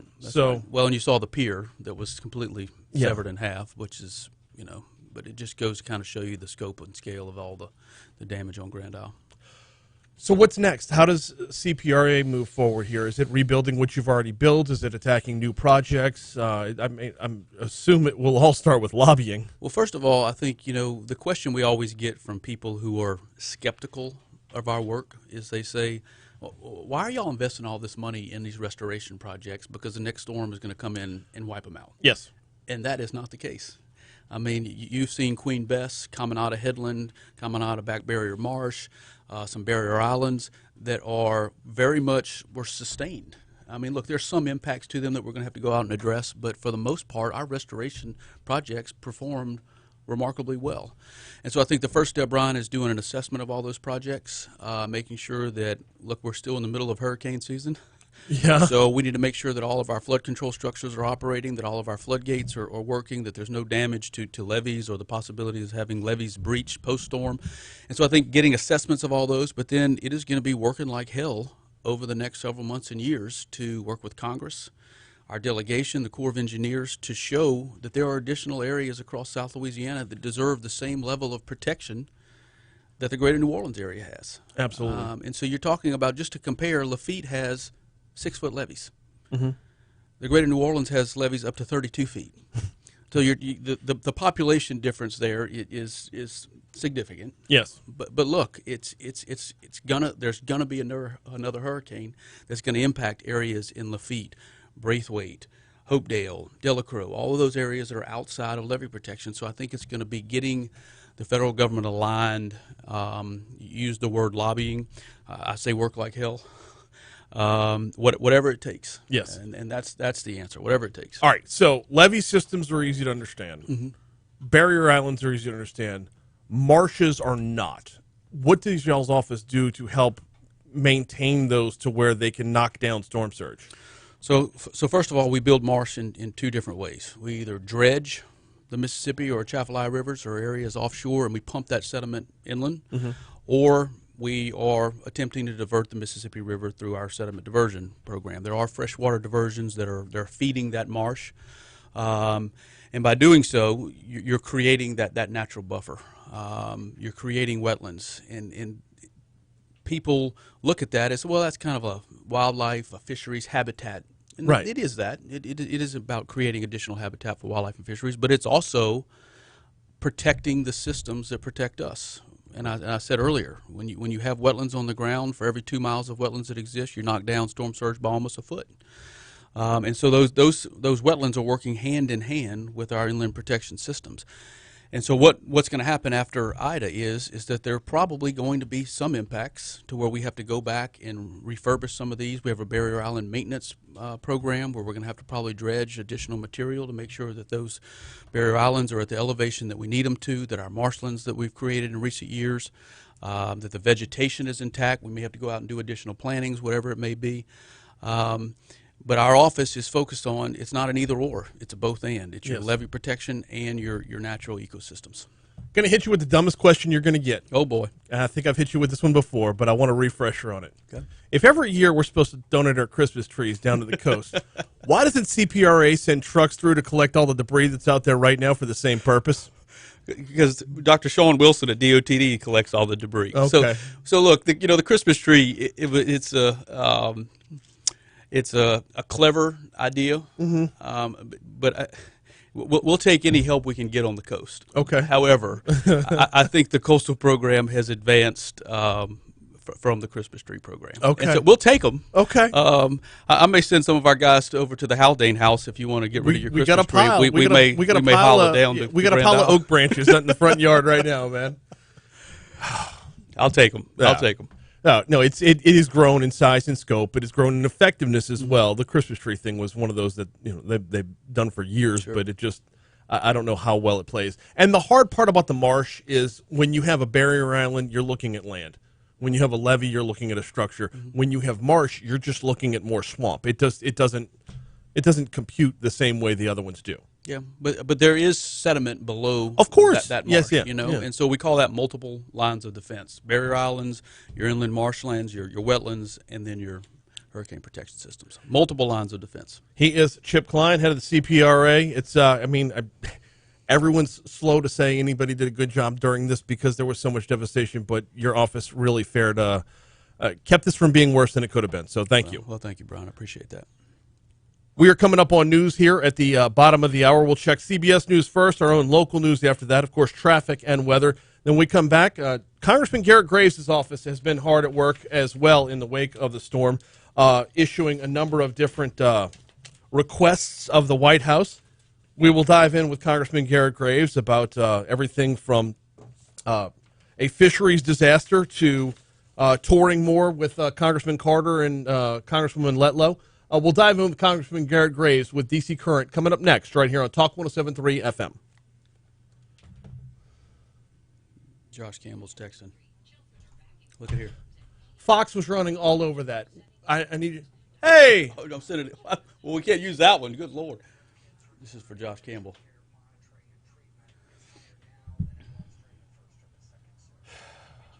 So I didn't know what happened. But we weren't going to hear it.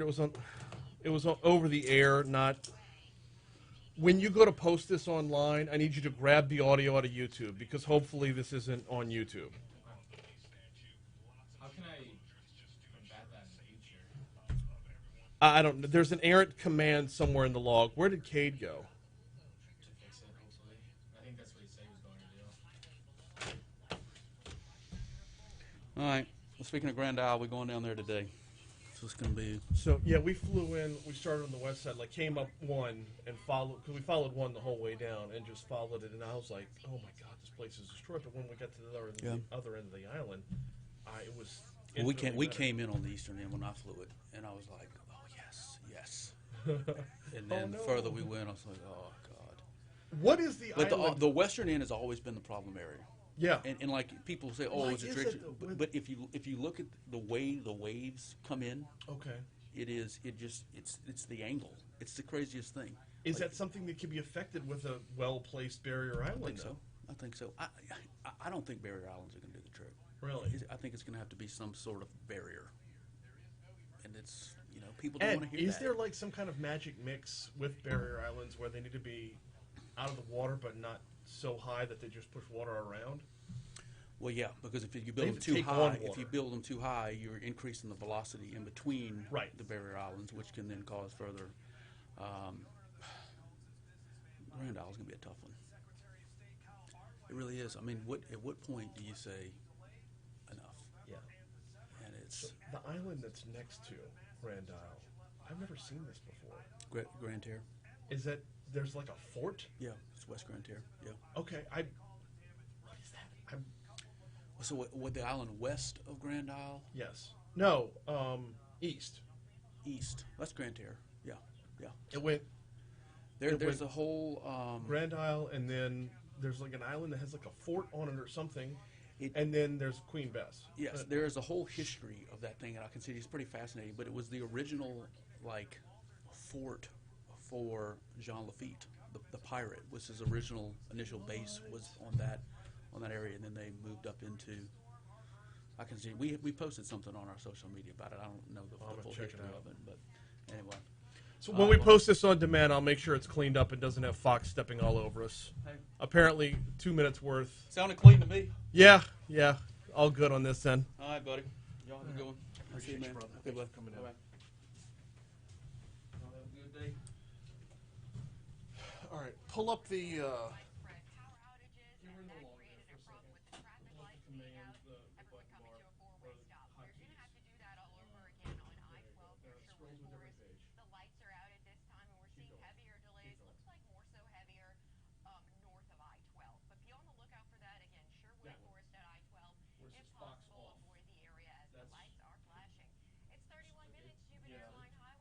Yeah, that should have it for now.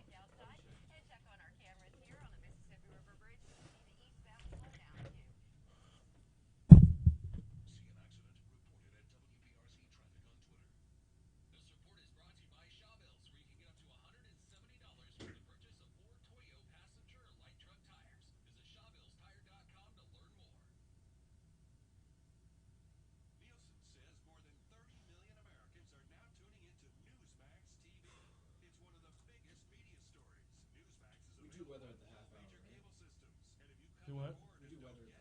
Yes.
It happens randomly. Taylor used to deal with it like in short order, but it would always catch us before he'd deal with it. And the fact that we can't monitor in here exacerbates it because we have to wait for someone to tell us that it happens. And then when it happens, it's already too late. So. Well, the frustrating part is that it's not coming from the No, it's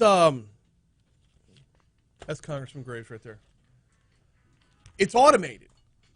A Fox, there's a command in the log that turns on Fox. I literally just looked. I'm not even telling that receiver. I'm not telling them to listen to the relay the job business. Yeah. So it's happening because. Yeah.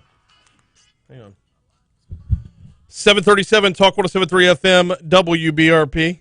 Mornings with Brian Haldane rolling right along. Time for DC Current. Time to welcome in Congressman Garrett Graves. Congressman Graves, how are you, sir?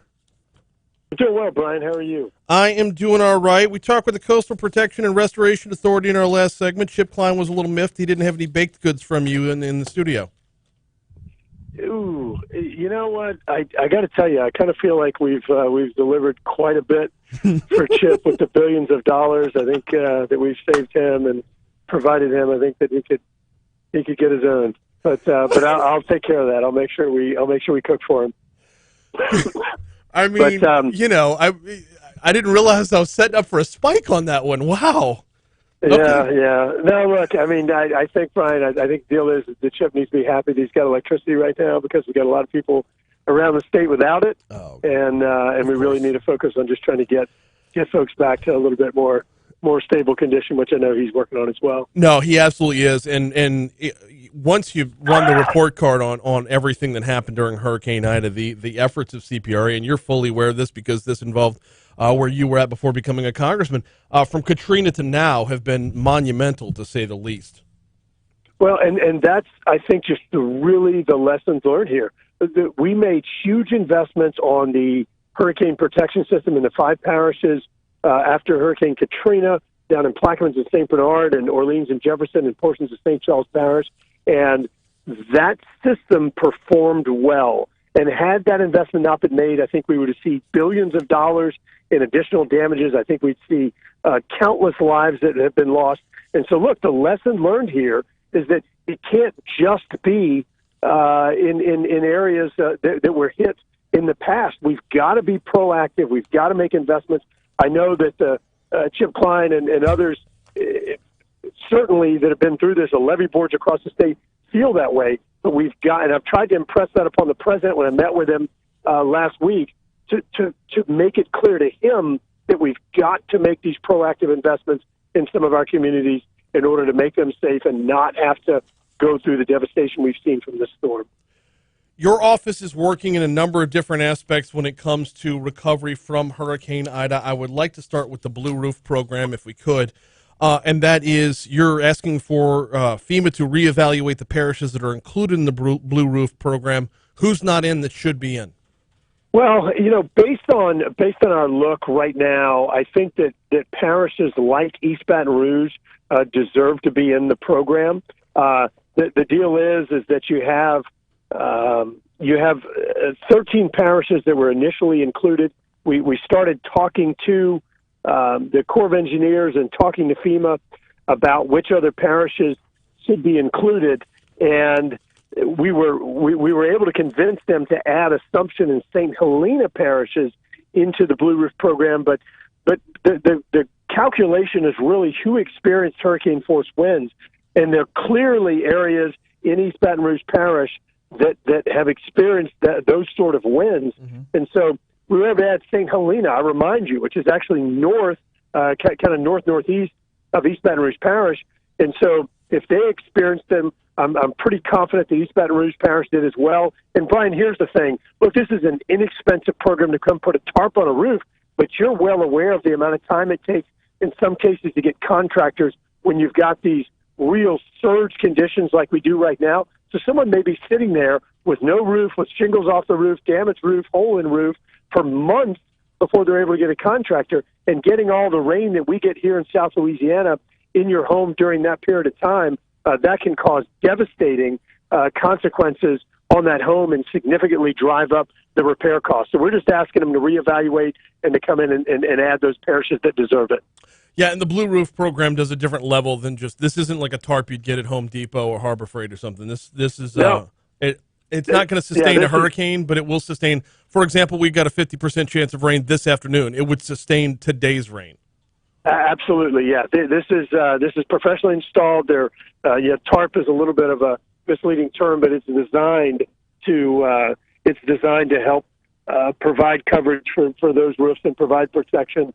But we're pushing them. I think that you've had some damages in areas like East Feliciana, in East Baton Rouge that certainly deserve a second look. So we're going to keep pushing them to evaluate those. And I think maybe even in some of those areas over on the eastern side of St. Mary and St. Martin deserve another look to determine if they should be eligible for this program as well. Yeah, St. Mary especially. You consider their proximity to the Gulf. They're kind of in the crosshairs of every storm, regardless of what side of the state the storm hits. They end up in there. It's a little bit weird though that in East Baton Rouge we are eligible for like financial relief, but not the Blue Roof program right now. Is there a different standard that FEMA sets for those? There is, and it's generally about the wind speed, and so they're continuing to go in and evaluate that. But obviously, you know, we'd like it to happen sooner than later, and so we're pushing them on that. And I think that it really does meet the criteria. Like I said, Brian, I mean, you know, the deal is the program is pretty inexpensive, and and you've got folks that are going to experience significantly higher costs to repair their home if they end up getting rain and water damage in it for weeks and weeks, as we know how long it takes to get contractors in, because everyone is trying to get work on their home done right now, and so it's just really hard to try and get contractors nailed down. Yesterday afternoon, or actually early evening, your office put out a press release announcing 7 parishes were now eligible for 7 federal funding pots. What are those funding pots and who's in it? Sure. So the deal is that in the immediate aftermath of disasters or this disaster, there are different categories of relief, and it's things like debris removal and things like emergency preventative measures. And so those two things were approved at 100% federal cost in the immediate aftermath of Hurricane Ida. In fact, some of them were actually even approved ahead of time. So what has happened now is that you have additional categories of relief, and it's categories C through G. And what that does is it provides coverage for things like roads and parks and water and wastewater systems, and it brings in all of these buildings and equipment, utilities. It brings in all of these other categories of federal assistance that can be offered. That'll start out at in this case, I believe it's going to be 75% federal cost, but it brings in a lot of other issues. So let me say it one more time. So initially, it was just debris removal and emergency preventative measures that were being covered, but now, just yesterday, they're going to add roads and bridges, water control facilities, buildings and equipment, utilities, park recreation, and other facilities along those lines. So it really does help just to expand some of the federal assistance for some of the damaged areas, and just helps us to recover and get back on our feet much more quickly. One of the challenges that a lot of our parishes have is they may have these big damages that occurred in some of their public facilities. Here they are trying to triage all of these issues and not sure if they're going to have to cover 100% of the cost for some of these items. Congressman Garrett Graves is our guest. It's D.C. Current. We bring it to you every single Wednesday at this time.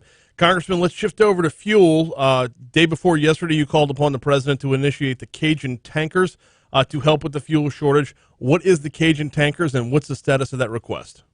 Look, as you know, just yesterday, Did we lose him?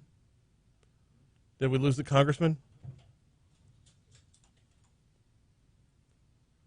Drop him on hold real quick. Pick him back up again. We were talking to Congressman Garrett Graves. We may have lost him midway through the conversation there. He was right in the middle of an answer about... Go ahead and hang it up so he can call back in. Oh, man. So this has been part of the problem with cell service since the storm. Congressman Graves is touring 6 different South Louisiana parishes today. He is on the road for that, which is kind of the reason that, probably part of the reason why his call just dropped mid-sentence right there. We're looking to reconnect with Congressman Garrett Graves right here. I could tell you, coming up in about 15 minutes, he's supposed to be over in St. Helena Parish for a police jury briefing and a site visit with the National Guard Command. So he is en route to Greensburg, if not already in Greensburg right now.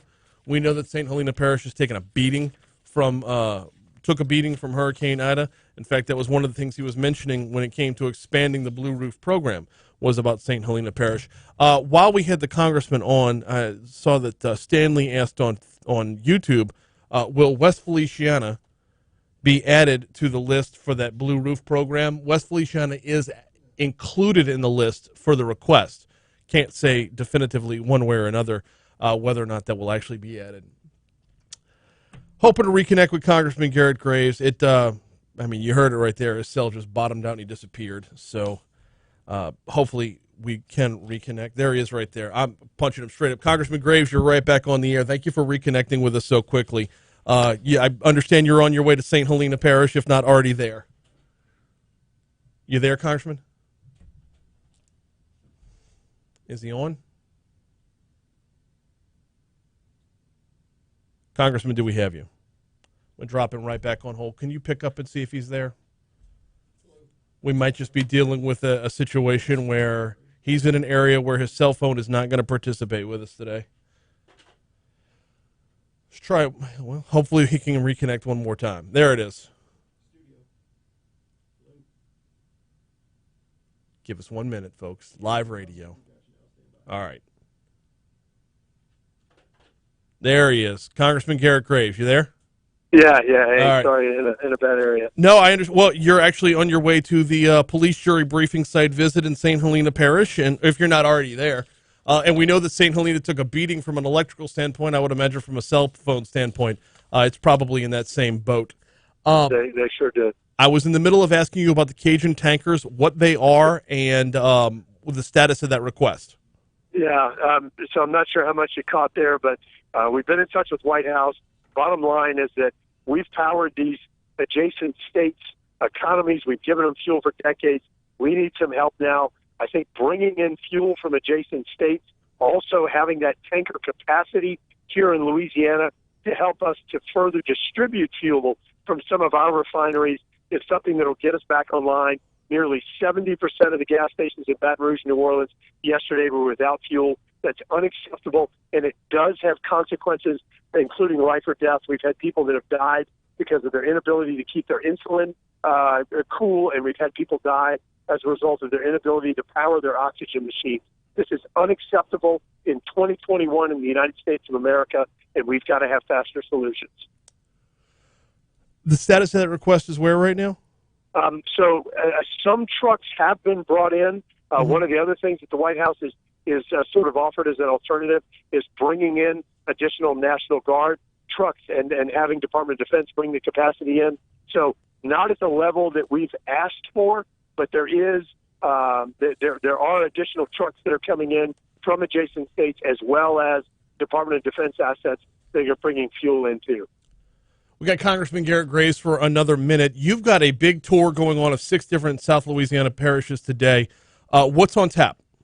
Well, Congresswoman Julia Ledlow and Congressman Troy Carter and I, Congressman Steve Scalise, I think, is going to try and join us for a few stops as well. We're just trying to go visit with our local leaders, go visit with citizens that are out there at these distribution and pod sites and others to hear what their needs are and just understand their priorities. We've been working closely with White House and leaders in Congress trying to put a recovery bill together. That bill has got to reflect our needs tailored to Hurricane Ida and not just go do some generic bill or do something like we saw in the 2016 flood where the money has moved at a snail's pace, and you still have people that have homes that were destroyed in the 2016 flood that haven't received their money whenever the money's been sitting in the bank for nearly 5 years. So we're trying to impress upon the White House that is unacceptable, an unacceptable recovery bill or response program. So really just hearing from people and then making sure that we translate that message back to White House and other leaders to have a bill that reflects our needs in Louisiana. He is Congressman Garrett Graves. We visit every week at about this time. Congressman, I appreciate your perseverance in reconnecting with us, man. Good deal. Thanks, Brian. I appreciate it. And I'm gonna refer Chip to Waffle House. Well played. We'll talk to you next week. All right. Bye. 752 Talk 107.3 FM. Quick break. When we come back, we got the Outside In next.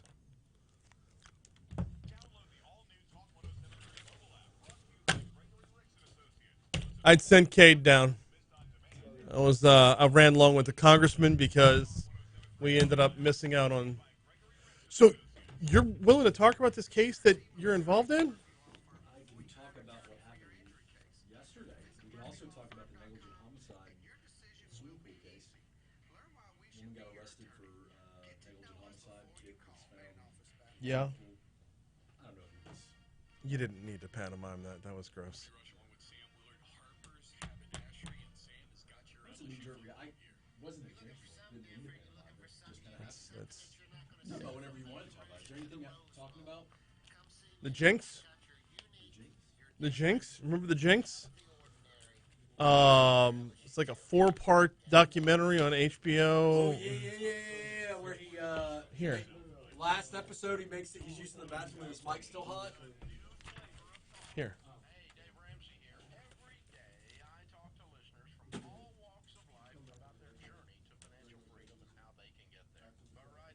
So you could talk about what happened yesterday in that case, in your case. Okay. Yeah, he's using the bathroom when he makes the comment. Yeah. Left the mic hot. It's a creepy dude. Creepy. Didn't he live as he lived in women's attire for a period of time while he was Robert Durst? It was about 3-4 years ago. The documentary was out on HBO called The Jinx. He's accused of like 4 or 5 murders, maybe more. Dare I say, serial killer? Yeah. And after this interview that was like hours long, he goes to use the bathroom with a hot mic. And it's like, well, they got you. You killed him. What did you do or something like that? He's talking to himself, essentially. Yeah. Well, and he says something like, well, I killed them all, of course.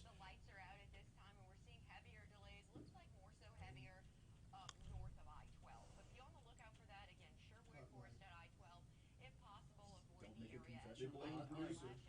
It's 31 minutes, Cuban Airline Highway along I-12 westbound. Let's take you outside and check on our cameras here on the Mississippi River Bridge. You can see the eastbound slowdown too. See an accident? Report it at WBRC Traffic on Twitter. This report is brought to you by Shawbills, where you can get up to $170 with the purchase of 4 Toyo passenger light truck tires. Visit ShawbillsTire.com to learn more.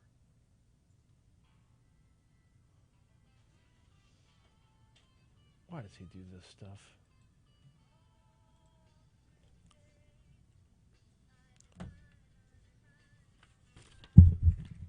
$7:55, Talk 107.3 FM, WBRP. Thanks again to Congressman Garrett Graves for hopping on board. Thanks again to Chip Kline for hopping on board, talking about everything post-Ida, from the coastal protection aspect, which really this storm could have been way, way worse, to how do we get recovery dollars in the state, from Congressman Graves' end, and getting all of our affairs in order as far as getting the dollars that we see go out come back in, and the fuel is what that Cajun tanker story is going to stick in my craw for some time now. You could tell the congressman was hot about it as well. That was the one where he cut off, like the phone line dropped in the middle of it, but nonetheless, if you missed any of it, it's available at Talk 107. It'll be available after the show at talk1073.com. We're going to hit the outside in 60 seconds, enough time for me to tell you about the folks over at Mathern's Market. Game week, home game week is finally upon us. Tailgating is back once again. I know you're coming off a loss. It feels just awful. You got McNeese. There's not a whole lot to be excited about there, but how much did you miss tailgating last year? Bring it back around. Get it fired up the right way. Swing by Mathern's Market in the Nicholson Gateway Shopping Center. They've got everything from your craft beer to your meats to your party trays to, well, I tell you what, if you don't host your own tailgate party and you like to float from tailgate to tailgate, make Mathern's a stopping point. Pick up a couple drinks, pick up a little to-go plate. They've got you covered from every single end. And, oh, by the way, they're there every other day of the week as well as a full-service grocery store. Mathern's Market, you'll find them on Nicholson at Skip Urban Drive or downtown on 3rd Street. Both locations of Mathern's Market can be your tailgating headquarters this LSU football season. Time for us to step outside of East Baton Rouge Parish. Every day, Baton Rouge Physical Therapy brings you the outside in. It's time to step outside of East Baton Rouge and get inside our surrounding parishes. About time for me to be hitting the old dusty trail. Really explore space this time. I mean, really. Yeah. Explore the space. The Outside In, presented by BRPT Lake, with 6 locations and extended hours to fit your needs. BRPT Lake has got you covered. Schedule online now at brptlake.com. The Outside In is coming your way now. Get out of this town. Yeah, and go where? Where are we going to go? Oh, we're going to start off in Tangipahoa Parish, where apparently the problem escalated very, very quickly with the evacuated nursing homes. More than 50 calls were made to 911 operators from a cramped warehouse where 7 nursing homes were evacuated from the greater New Orleans area 2 days before Hurricane Ida made landfall. The makeshift evacuation center inside a former ag chemical warehouse was set up Friday, August 27th. It was quickly overrun with more than 800 residents from nursing homes around southeastern Louisiana. All those facilities have ties to Baton Rouge businessman Bob Dean. The Department of Health has pulled the licenses for these, or shut down, basically, the nursing homes that had to evacuate up there. The homes involved: River Palms Nursing and Rehab in Orleans Parish, South Lafourche Nursing and Rehab from Lafourche Parish, Maison Orleans, you've heard that one before, from Orleans Parish, Park Place Healthcare from Jefferson Parish, West Jeff Healthcare from Jefferson Parish, Maison DeVille Nursing Home in Terrebonne, and Maison DeVille Nursing Home of Jefferson Parish as well. A good chunk of New Orleans is still without internet in the wake of Ida. Cox said Monday afternoon they assessed nearly 65 miles of damage to their network infrastructure in the New Orleans area. So restoring the internet in the community, it's going to be pretty difficult. Damages in St. Charles and Jefferson parishes have not been assessed yet. Cox also said all the stores in the New Orleans area are still shut down, but late fees will not be collected for customers who had outages due to the storm. Let's close out in Livingston Parish, where firefighters are issuing a warning to homeowners using generators after investigating at least 4 fires in 48 hours. One of those fires occurred Sunday night. A shop on Catholic Hall Road in Albany was destroyed. Firefighters said items inside the shop, as well as the fuel being stored there, made the fire progress more quickly than normal. No injuries were reported. That is The Outside In, presented by Baton Rouge Physical Therapy. Check them out at brptlake.com, brptlake.com. CBS News coming your way. YouTube. Do what? I shared it to my page on Facebook.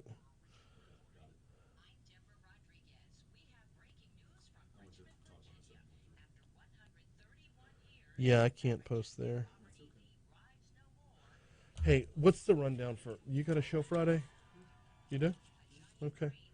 We had a hurricane. I was out of town. No. I'm just. I've got Terry Ellis from Chrysalis Interventions, and I've got Theater Baton Rouge. Cool. Okay.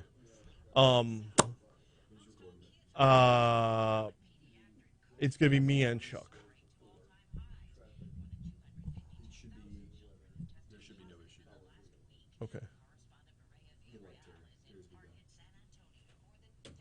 Yeah, I'll. Terry is a retired Baptist pastor and now runs a intervention business. Real cool dude. And we're talking Rocky Horror Picture Show. Yeah. Rocky Mountain or Rocky Horror Picture Show? Rocky Horror Picture Show. We're talking that with Theater Baton Rouge, as well as I miss Clue. We did a Clue, the play. Love Clue. Wow. I was stuck in the air coming back before the hurricane. So they did like a whole Tim Curry thing. I think it was a play first, but I'm not sure. So we'll talk about that. Well, in the movie version of Clue, it's Tim Curry. In the movie version of Rocky Horror, it's Tim Curry. Oh, jeez. I was going to say, what's next? Home Alone 2? Yeah, he is. Is Tim Curry in that? Yes, I think I'm going to Rotary today. Best Tim Curry movie ever. It's Rocky Horror. Are you going like objective, like just film, or like Finest acting performance by Tim Curry. Just look at this entire catalog to make that call. I do. Michael Bolton.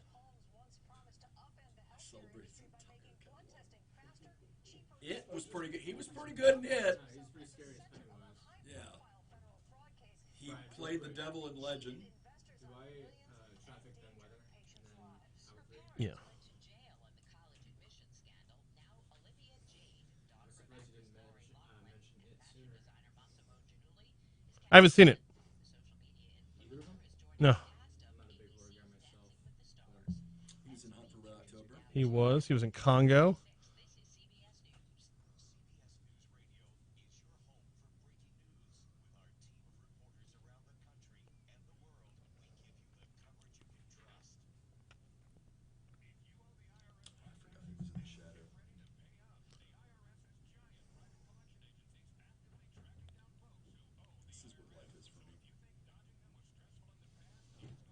Let's see. bearing on the existence.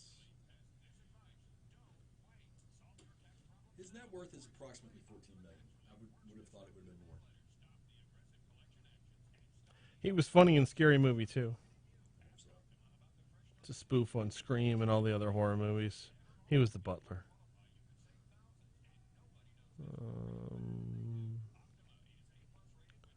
Well, you got to scroll through a lot of voiceover stuff to get to his actual acting.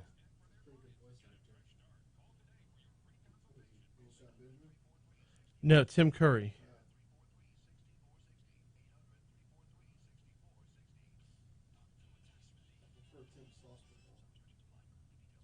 That's funny. You traffic at 04 traffic.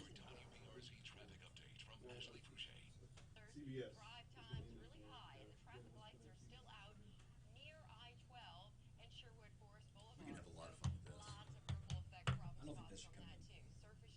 I think it lacks, the phrasing lacks context. It's like the scene from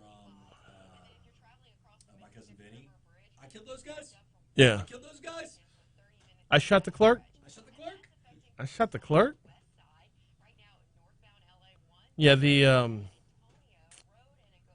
who is it? Bill Burr talks about how no means no, but like no, stop it. You're so bad. That doesn't mean no. Then you get in court and you get a bad read. She said no, stop it. You're being so bad. That's not how she said it. Way through the area from the northwest to the southeast, and it will spark up a few showers along the way this afternoon. Between the showers, temperatures I'm actually excited about this road review today. and the heat index will be just Are you Let's see now? if I can snag her as a guest on the show. You should. I need to be. She's gonna have a regular segment here, I'm sure. On ESPN. No, on my station. We carry women's basketball here, so Not good enough for ESPN is what you're saying. that's I didn't say that. I'm just asking questions. traditionally the ratings would suggest that. Although I hear that the tickets for women's basketball is very reasonable. Yeah, and through the roof right now. Good. Pay the Yep. salary. Bucket full of money.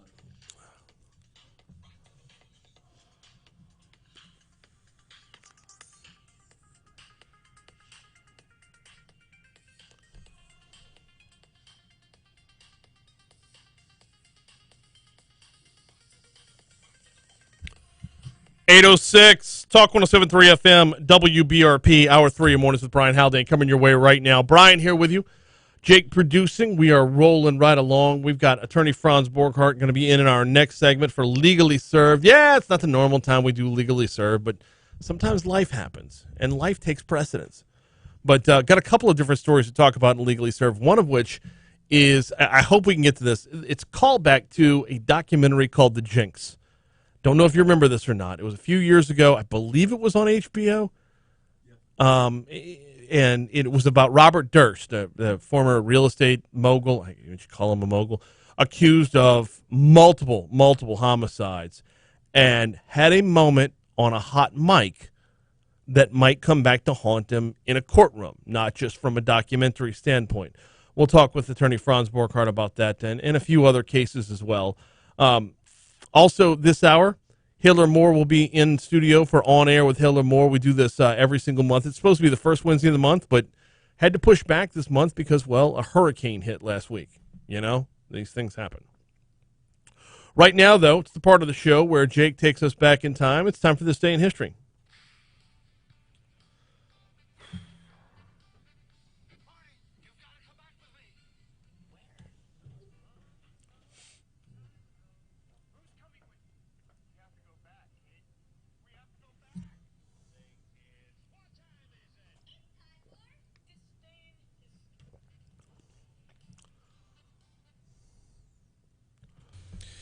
What's going on, yo? Oh, nothing much, man. What do we got? What happened on this day in history? I don't have a whole lot because I didn't get the normal email that I get. I don't know what happened to that, but so. Got to stay on it, man. Yeah. Right? Where we're going to start at 1504. I was there. Yeah, me too. Michelangelo's statue of David is unveiled in Florence. Pretty good one to start off. Very controversial statue. Oh. Well, he had pieces parts originally. Yeah. Fair enough. Well, we're going to go about 456 years in the future. 1960 nationwide release of Alfred Hitchcock's Psycho, starring Anthony Perkins and Janet Leigh. Big, big movie in cinematic history. Yes. 6 years later, Star Trek first premieres on NBC TV.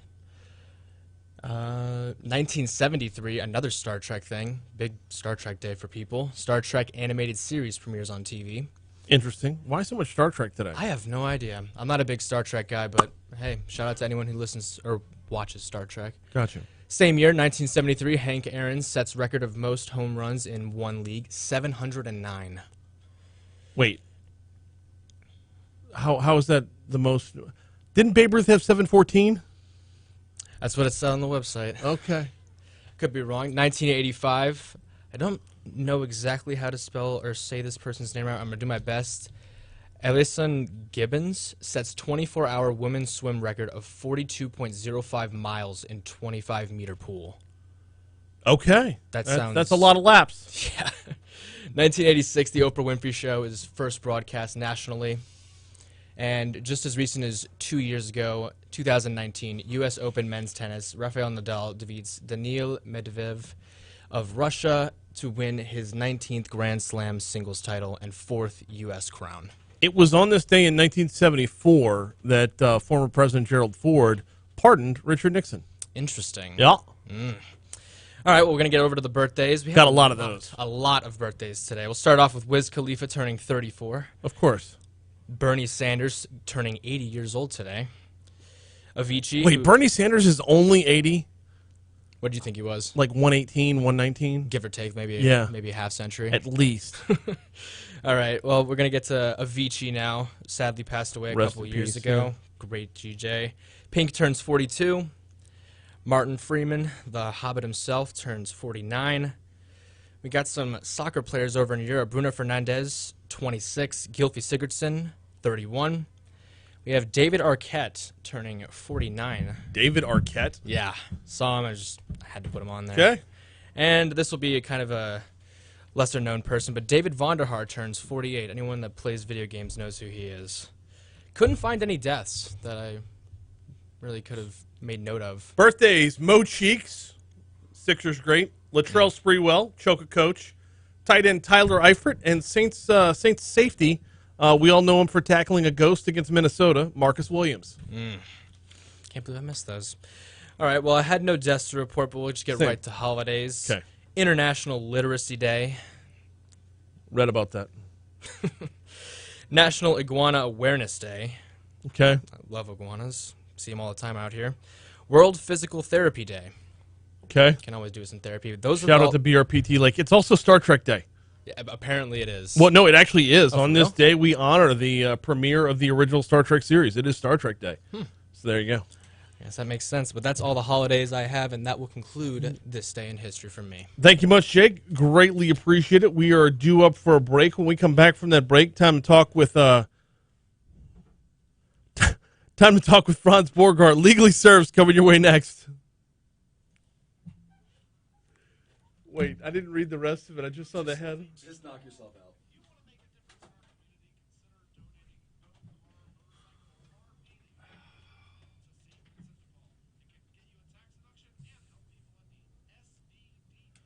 Yes. She had the kind of eyes that said, I've been on a bender. Not Betty Davis eyes. Or wait, Betty Davis eyes. She had Charlie Sheen eyes. Tiger blood.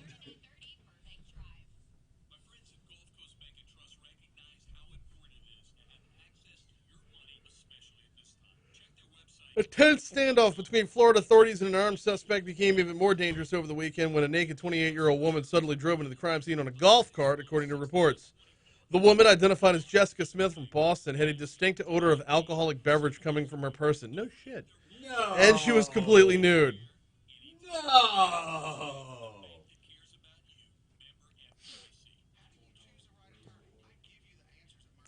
This woman rolls up naked in a golf cart, and all Fox News could show me is the mugshot.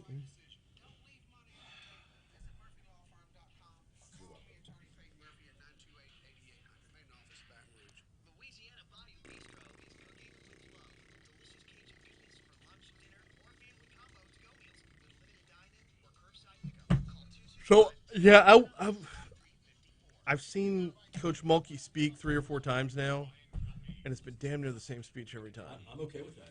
I want to hear her talk about a bucket of, was it a bucket of money? Bucket of money. Bucket of money. She talked to the SJA Dads Club. Did you say bucket of money? Yeah.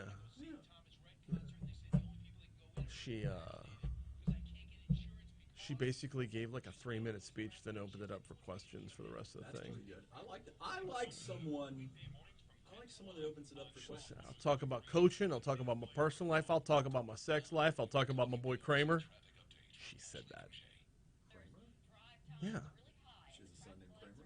Or is that her? You're shitting me. I have no idea. I'm not. Sports. I'm going to my first LSU football game this weekend in 7 years. Okay. Actually, it's closer to 4 or 5. Kramer Robertson played baseball for LSU. And every time he was ever mentioned, there's Kramer Robertson, son of Baylor head coach Kim Mulkey. Kramer's going to get called up if he hadn't been already. Yeah, there should be.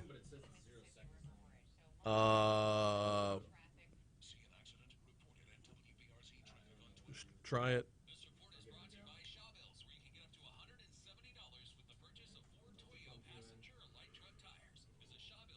No, just the legally served bump coming back in. Hit the legally served bump now. That's it.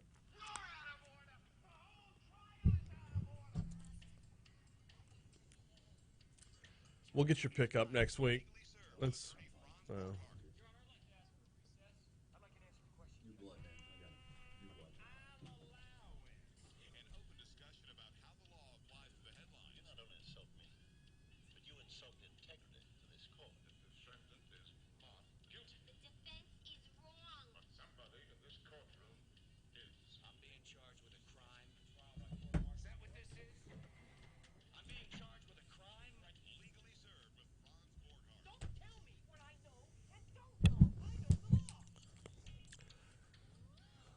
All right.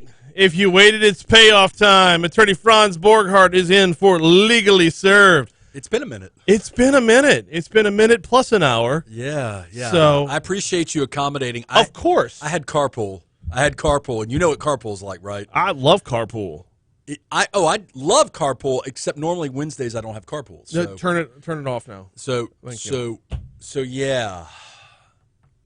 Carpool is enough to. Speaking of law and crime, carpool's enough to.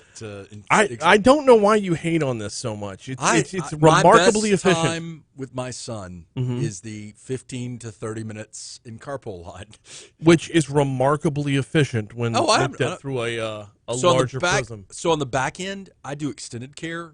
So when I go and pick him up in the afternoons, it's no problem. Yeah, it's easy breezy when you do extended care for sure. You don't want to be in the herd. Ugh. Anyways, we got lots to talk about, man. We do. Can we start with the case you're working on? Sure. I don't know. Normally, you can't talk about a case you're working on. So yesterday in court, and Joe Guyon was there covering the story, so I can talk about what was covered, and I'll let you do the setup.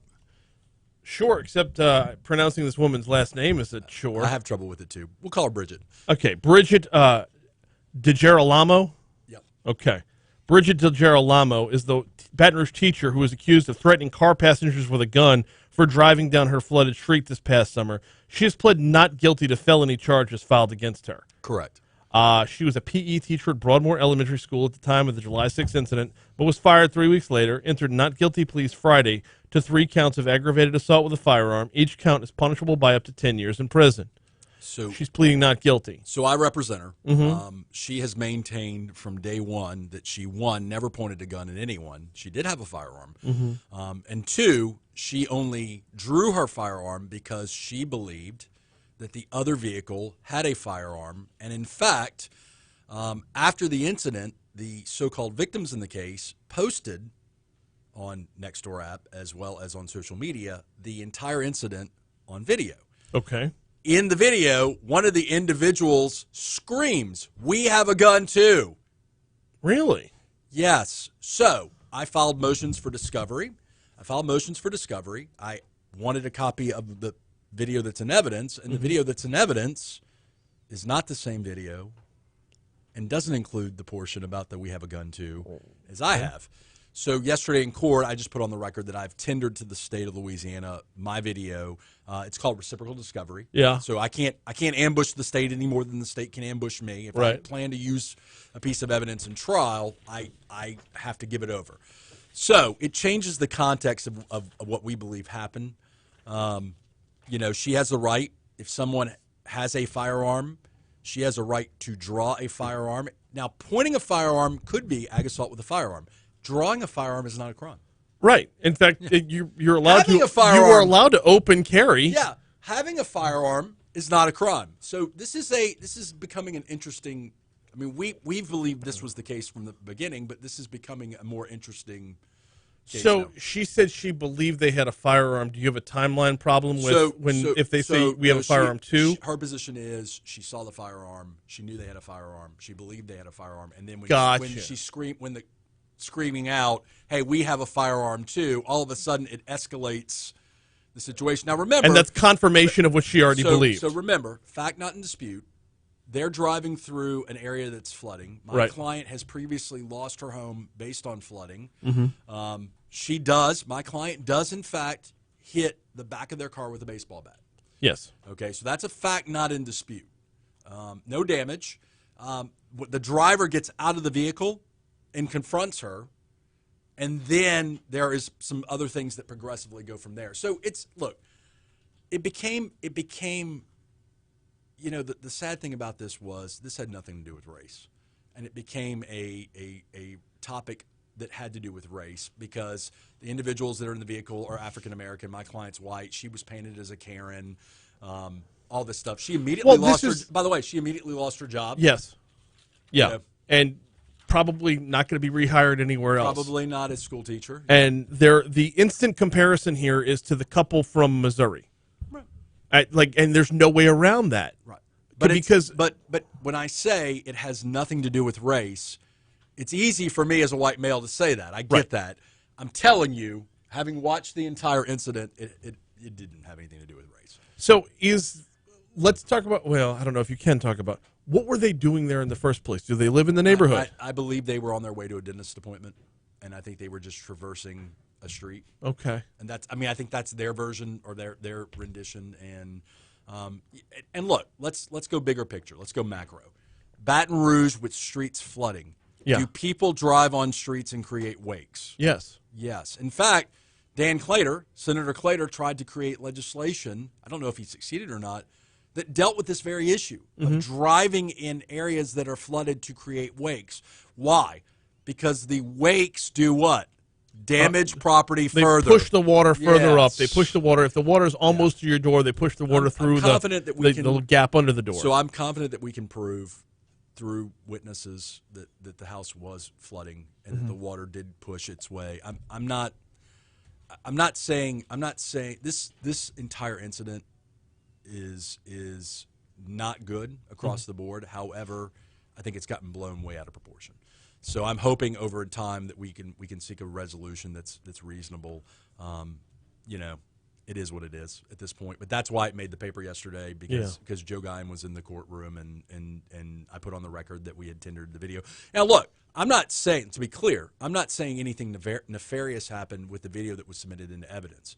I don't know why that middle portion's not out. I know that the sheriff's office. Hang on, that's a middle portion. So the middle portion of the video. It wasn't like they chopped it for length. It's the middle portion, so they edited around it. I don't know. Okay. I don't know the answer to that. I know that the video that was submitted to me in evidence. You see before and you see after, but you don't see middle. The meat and potatoes, which would include, to me, a very important part, the, hey, we got a gun too, is not in there. So, but we know that it's in there because the victims themselves uploaded the video. Right. They went on Nextdoor. In fact, they're on Nextdoor app saying, we're always carrying, we're always packing, or something of that nature. Okay, so if they're on the Nextdoor app, I'm assuming they live somewhere nearby. I wouldn't be shocked. I think they do live nearby. Okay. Like I said, I don't believe these people in the vehicle, the victims, the so-called victims, I don't believe they wanted to flood this woman's house. Well, it was it was the impression by the original story that, and this was, there was a lot going on at the time, but there was the impression in the original story that they were sightseeing like they were sightseeing who flooded where. I don't know. Okay. I don't know. So again, look, we've got Acadian Three-Way. Mm-hmm. That overpass area near my favorite La Divina Italian Cafe with the train tracks. I don't know what that area. Underpass. The underpass, if you will. How many times have people gotten stuck in that area because they just damn won't near stop? every time it floods. They just won't stop. Right. You know, people drive in areas they shouldn't drive in floods, Mm-hmm. and you know, fortunately, this portion of the video is going to come to light, and you know, we're just going to move forward with the case. Now, bigger picture. This segues over to your what is and is not on camera, what is and is not on mic, and how it's applicable in a courtroom. So, if you're accused of murdering a bunch of people, how about you not do a documentary? So, how about you not do a documentary? How about you not say out loud, "Yeah, I killed them all"? This ties into our other story, which is about Robert Durst. If you're not familiar with Robert Durst, there was an HBO documentary called The Jinx: The Life and Deaths of Robert Durst. The Jinx came out 3-4 years ago. Yeah, it was relatively recently. Yeah, and this is a long form sit down interview, and Robert Durst does his best throughout the entire interview to duck, dodge, evade. Yes. So from the dive, criminal duck, defense, dip, so dodge, from the criminal defense and dodge playbook. Yeah. That was a great reference to dodgeball. I think I botched it, but I appreciate you recognizing. Defense playbook. Yeah. If a client comes to me and says, "Hey, HBO's offered to do a documentary where I'm going to make a whole bunch of statements that can be used against me in a future prosecution," I'm going to say, "Please don't do that." So Durst does a fantastic job throughout the interview of dodging every question. Up until after the interview's over, he has to relieve himself. Mics are still hot. Mics are still hot. He goes to the bathroom and says, while he's using the bathroom, he says... he's talking to himself. Right. He's talking to himself. It's like, well, they got you. You killed them all, of course. And therein is the rub. So the way I understood it, it was something like he says something to the effect of he's repeating the reporter's question, like, "What did I do?" And he goes, "Well, I killed them all, of course." Now, there was controversy over this because there was an allegation that there had been some editing. Yeah. And so the admissibility factor came in. I don't think it should come in. I don't think it should come in because there's a question about it's all context, right? Mm-hmm. So the context issue is, go back to my cousin Vinny. Yeah. I shot the clerk? Right. I shot the clerk? Right. Is that a confession or no, is that he was asking. He was in asking, that particular right? scenario, he was, I shot the clerk? But it wasn't like, I shot the clerk. And you hear the sheriff and my cousin Vinny read the, I shot the clerk. I get it that Not, my cousin Vinny... I shot the clerk? I get it that my cousin Vinny is a fictitious movie. But it's the perfect scenario for this, though. It makes the example crystal clear of context. Right. He's not... It's a spontaneous utterance, okay? But, I mean... Could he have not been confessing to the crime? Could he have been being sarcastic or flippant or any number of words? Sure. The problem is by allowing that to come in, he has to take the stand to explain it away. Right. And that now you're forcing him to waive a constitutional right. Now, some people would say, well, he's a serial killer. I don't care if he has to waive a constitutional right or not, to which I would say, fair enough. However, due process is due process. He's an accused serial killer. Right. He hasn't been convicted Now, yet. he has been accused of murders as far back as 1982 and as recent as 2000. Look, he does great real estate work. He murders people. That's allegedly. Allegedly. Oh, no. I would defend him. And I don't know that he does great real estate work either. He inherited a lot. Yeah. I mean, it's kind of easy. It's kind of like they say the second billion is the easiest. Wow. Yeah, I wouldn't mind if he hired me. I'd represent him. Okay. Well, so as you know, I don't have a line in the sand.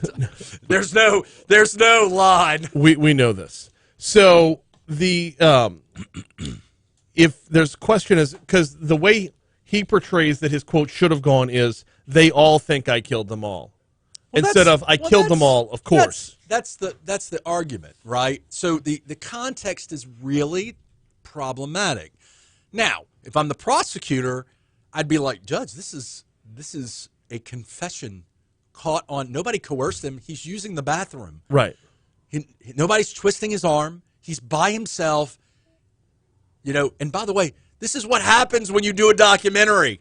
Well, but at the same time, though, he is by himself. He's no longer aware that he's being recorded. Should private thoughts that escape like that, he thinks he's all alone. Should that be admissible? If I'm having private thoughts that could be construed as confessions to murder, I'm going to keep those keep them inside. He doesn't have a privilege. There is no bathroom privilege. Okay. There's damn well should be. There should be if you're talking to yourself in the bathroom urinal stall. That anything that's said in the stall. I can't believe you're going to make me take Robert Durst's sign on this because I just told you I don't think it should come in. I told you I don't think it should come in. No, I know. I'm agreeing with you here because at a certain point now, at the same time though, when they mic'd him up, he knew he was being mic'd up. So what's the rule? What's the rule in radio? It's always hot. It's all you pretend like it's if you watch on YouTube, you know it's always hot because every once in a while I'll be like, shut them off. That's why Talk 107.3 is raw. It's always hot. mean, but that's the rule, right? So if you're going to do a documentary, you've got to live your life as if everything's being recorded at all times. So how does this apply back to the other one? Because recordings in context. Okay. Just because something's recorded, I never thought I'd be the one to say this. Just because something's recorded doesn't mean it's the end-all, be-all. You need context. You need what happened in the middle. In my case, in the middle. You need what happened before. You need what happened after. You need the context of he's talking to himself. Right. If the audio was edited, it doesn't come in. Right. If the documentary edited it, it doesn't come in because we lose the true nature of the statement. Is we got a gun too enough to say that they actually had a gun? Is that enough confirmation? You tell me. My client says she saw a gun, she believed that there was a gun, and then you have a person in the car saying, we got a gun too. I think that's reasonable doubt right there. Franz Borghardt. I mean, but is that I don't know if that's enough to make me believe. I don't know, but that's... If someone's coming at me with a baseball bat and a gun, and she did hit the car with a baseball bat... No, in fact, not in dispute. I might... Oh, no, I know, but I'm... No telling what I'm going to say to try and intimidate in return. My hope is, but here's the thing. It's subjective thought when it comes to self-defense. It comes to what did you believe, what did you know? Right. If I'm saying someone is screaming, we have a gun, I mean, put yourself in law enforcement. Yeah. If a suspect is screaming, I have a gun, I have a gun, is it reasonable for law enforcement to believe that there's a gun? Maybe. Yeah. Maybe. He's attorney Franz Borghardt. We do that every week, normally a little earlier than this. I appreciate you coming in, man. Absolutely. Here comes CBS. I'll see you guys Friday. Yes, sir. Friday at 11. I'll have it taken care of. I've physically got to be in two places at once. I will have you taken care of. He did bring up the credit card, so we're good. Okay. That should be a regular thing now without even having to bother you. You guys handle that. Well, it's not even me. He's got one job to do. Exactly. He doesn't have to sell space, doesn't have to sell airtime. It's just... By the way, do you need me to cut some spots at some point? Like 30s, please?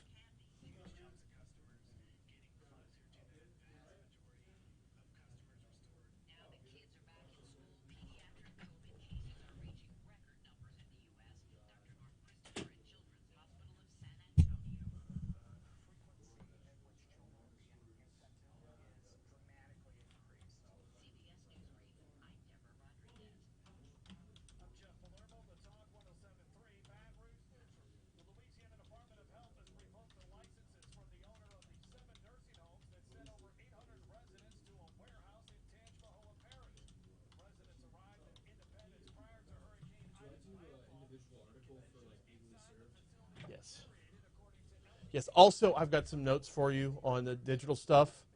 I went through yesterday. There's just a ton of stuff to be cleaned up. I left you. It's on a piece of paper. I want to stick around after the show, but I have to go to the bathroom.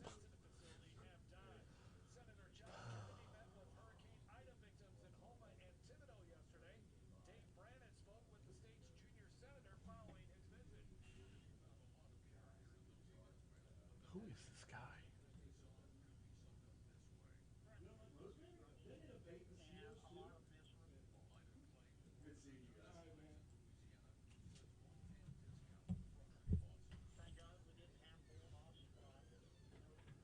I'm going to move over to Mike 2.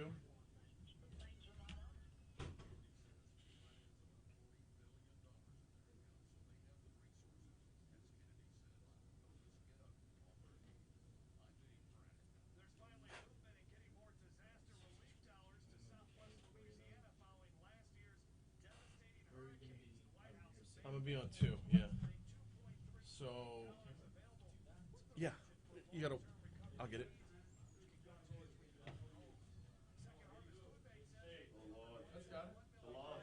Back there, right there, right there.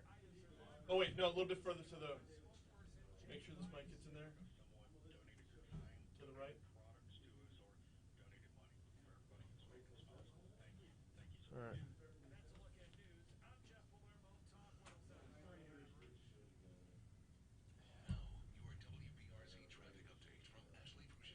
All right, we're jam-packed with traffic out there, and here's a couple of incidents. Right now, the traffic lights are not working on I-12 around Sherwood Forest Boulevard.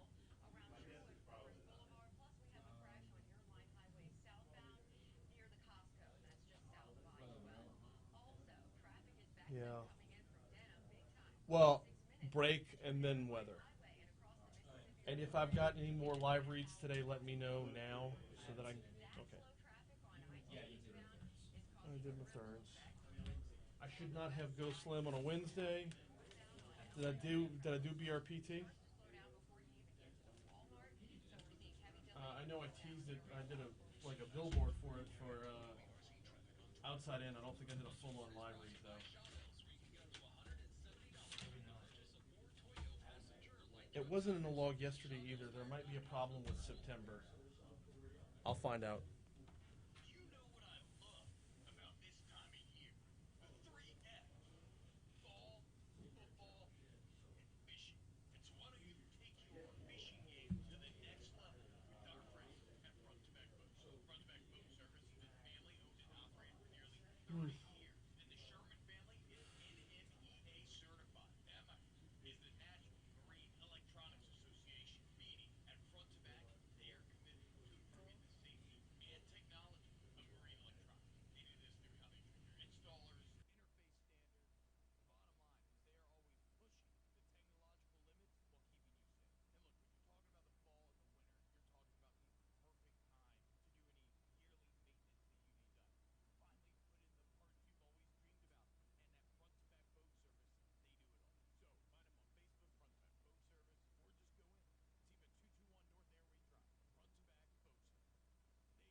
Oh! What kind of peppers are these? Are these those?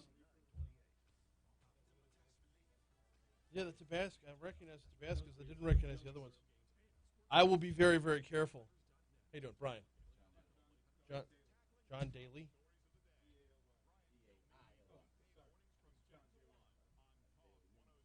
Yeah, not like the alcoholic golfer. Close. Yeah. What's your title with the office? I'm a CTA, Special Projects Director is how you can Okay. And we're talking opioids. Is that what I understand?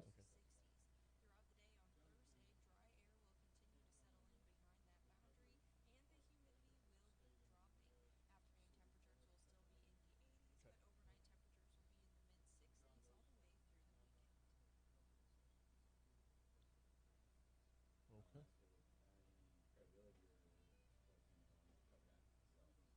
Okay. Sure. Not sure.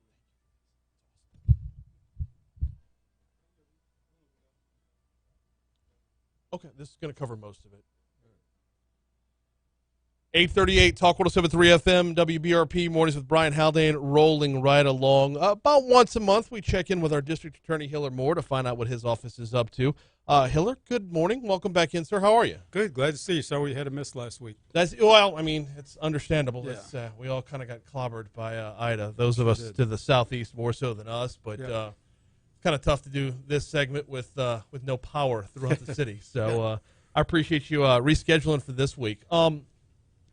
We cover a lot of ground in this segment, from just messaging to efforts to curb crime before it happens. But today we're going to talk about opioids a little bit, and the effects that they're having on our community, and what's being done to bring about, if not an end, at least a slowing to this epidemic that seems every time there's more effort and outreach put into it, it seems to even worsen. It's like the game keeps changing as we go on. Want to also welcome in John Daly, D-A-I-L-Y, not the golfer. John Daly, Special Projects Director. Welcome aboard, sir. How are you? Thank you. I'm doing well. Let's start with the beginning, and those are numbers, Hillar, Sure. if we could. How bad is this problem in East Baton Rouge Parish? So it's probably as bad as we thought it would be this year, and John's also a CPA and is aware of the numbers and the stats that we keep. In 2020, we had a total of 242 opioid-related deaths. Majority are fentanyl-related with the opioids that year. Currently, today, we're at around 204 already. Mhm. So we're way ahead of where we were last year. And I know just this morning we had one. Last night we had one. Monday we had a double. So I'm not sure my number 204 is actually accurate at this point. It's probably higher, unfortunately. Yeah. But so we're on pace to potentially be at the number that we don't want to be, is at 340 if we, depending on how numbers go. But John has extrapolated the numbers a little bit, can maybe tell you a little better. But we are at an alarming rate. John, how did we get here with this? Fentanyl. Yeah. You know, it started, they call it the three waves. It started, of course, with the prescriptions, then crackdown on that, heroin, and then fentanyl hit the streets. And so once fentanyl has hit the streets, it's to the point now where no one is safe. Right. They're finding in the toxicology reports, people, it used to be predominantly, you know, a heroin or opiate user would be at risk. Now everyone's at risk. And no one's safe if you're a drug user anymore. Well, okay, how did fentanyl get so widespread so fast? From what we understand is that it's easy to cut other drugs with. It's also cheap. And so we're finding also a lot of people are pill pressing, right? So they're creating pills, maybe that looks like a different form of a drug, but really it's fentanyl. Drug dealers aren't testing these things. Right. And so it's hard to track, and it's also hard to detect. Nobody walks in and just gets on fentanyl one day. Are we still looking at the same problem of how the addiction starts, or has it gotten to where folks are just, boom, I'll go out and get fentanyl? No, I mean, a lot of it, you know, I'm of the belief that trauma is the gateway drug, right? And so addiction being a compulsive behavior, it can occur in a number of different ways. And the problem that we're facing now is that someone who just wants to try, I think we had recently a person who smoked a joint laced with fentanyl and overdosed, you know. So it could be someone just entering into the illicit drug market, or it could be a seasoned person. We do see people who seek out the fentanyl. Well, the way this problem started, originally was with prescription drugs. But where we're at now, it's like it's not even a comparison. It's like the difference between shooting a bullet and throwing it, as far as the difference between, say, like an oxycodone or an Oxycontin versus what this is. This is straight up poison. Mm-hmm.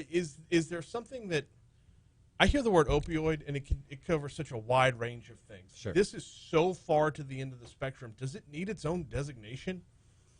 Well, that's a researcher's question. The way we look at it is that we believe that fentanyl has weaponized opioids. Mm-hmm. And John can tell you the dosage unit that you would need of fentanyl compared to something else to kill you. The other thing to add on, John had mentioned really important that trauma causes this a lot in a lot of people. Yes. They don't really want to be hooked on it, that they are because of something that happened. But I think we may have mentioned this at an earlier date, but it seemed to be back in the day there were one or two heroin dealers, and heroin would carry a life sentence or whatever. Mhm. Now it doesn't carry such the sentence. I'm not sure that that's the issue, but it seems now we have everyone that's dealing heroin and fentanyl, not just the one or two drug dealers. It's everybody has it. It's easy access. It's cheap. It's mixed with marijuana, cocaine, opioids, and that has really made things much more difficult. Yep. So access has been an issue that keeps this thing at the forefront. How easy does it get into this country and into Baton Rouge? Well, I mean, to my knowledge, I know it does come in through the mail, comes in through trucks, in truckloads. It comes in through over the border, comes from China, comes from Mexico. I mean, you talk to the DEA agents, and they'll tell you in big cities, they tell you the quantity of fentanyl that they get will just boggle your mind. Mm-hmm. And those that deal fentanyl, they can be people on the street, they can be prison gangs, groups and gangs that bring it in for money. This is a big money, big business operation. Mm-hmm. So back in the 80s with cocaine, we could all point the finger at like Pablo Escobar or somebody. Is there going to be a similar path with this where there are like a few kingpins to really nail this down on, or is it so widespread over so many different countries that it's going to be impossible to get a grasp? Yeah, I think you're looking at China, Mexico, South America, Russia. I think you're looking at all of those countries. That's worldwide. Yes. Yep. But for sure, when we're getting ours from Mexico, sure the families that control a lot of the economy in Mexico, that they're drug dealers, cartels, and they control a lot of communities, and so a lot of that comes from there. I hesitate to ask this question, but I kind of have to. Is there appeal to the drug, like, ahead of time, or is it something that you just don't know what you're getting into altogether? Well, I can tell you, full disclosure as a recovered addict, that there is an appeal from someone who's addicted to a substance, an experienced seasoned user. You build up a tolerance. Okay. And so there is the perspective that, okay, I know that this person has fentanyl, therefore I can stretch it, right? I can buy some fentanyl for the same price and have it last me longer and get higher. So there is that appeal. There are people who look at it, and they don't see that, oh, okay, this is going to kill me. They see, oh, this is going to be more bang for my buck. Now, when it's laced in other things, like if you said laced in marijuana or whatever, is that catching people by surprise, or is it something people ask for?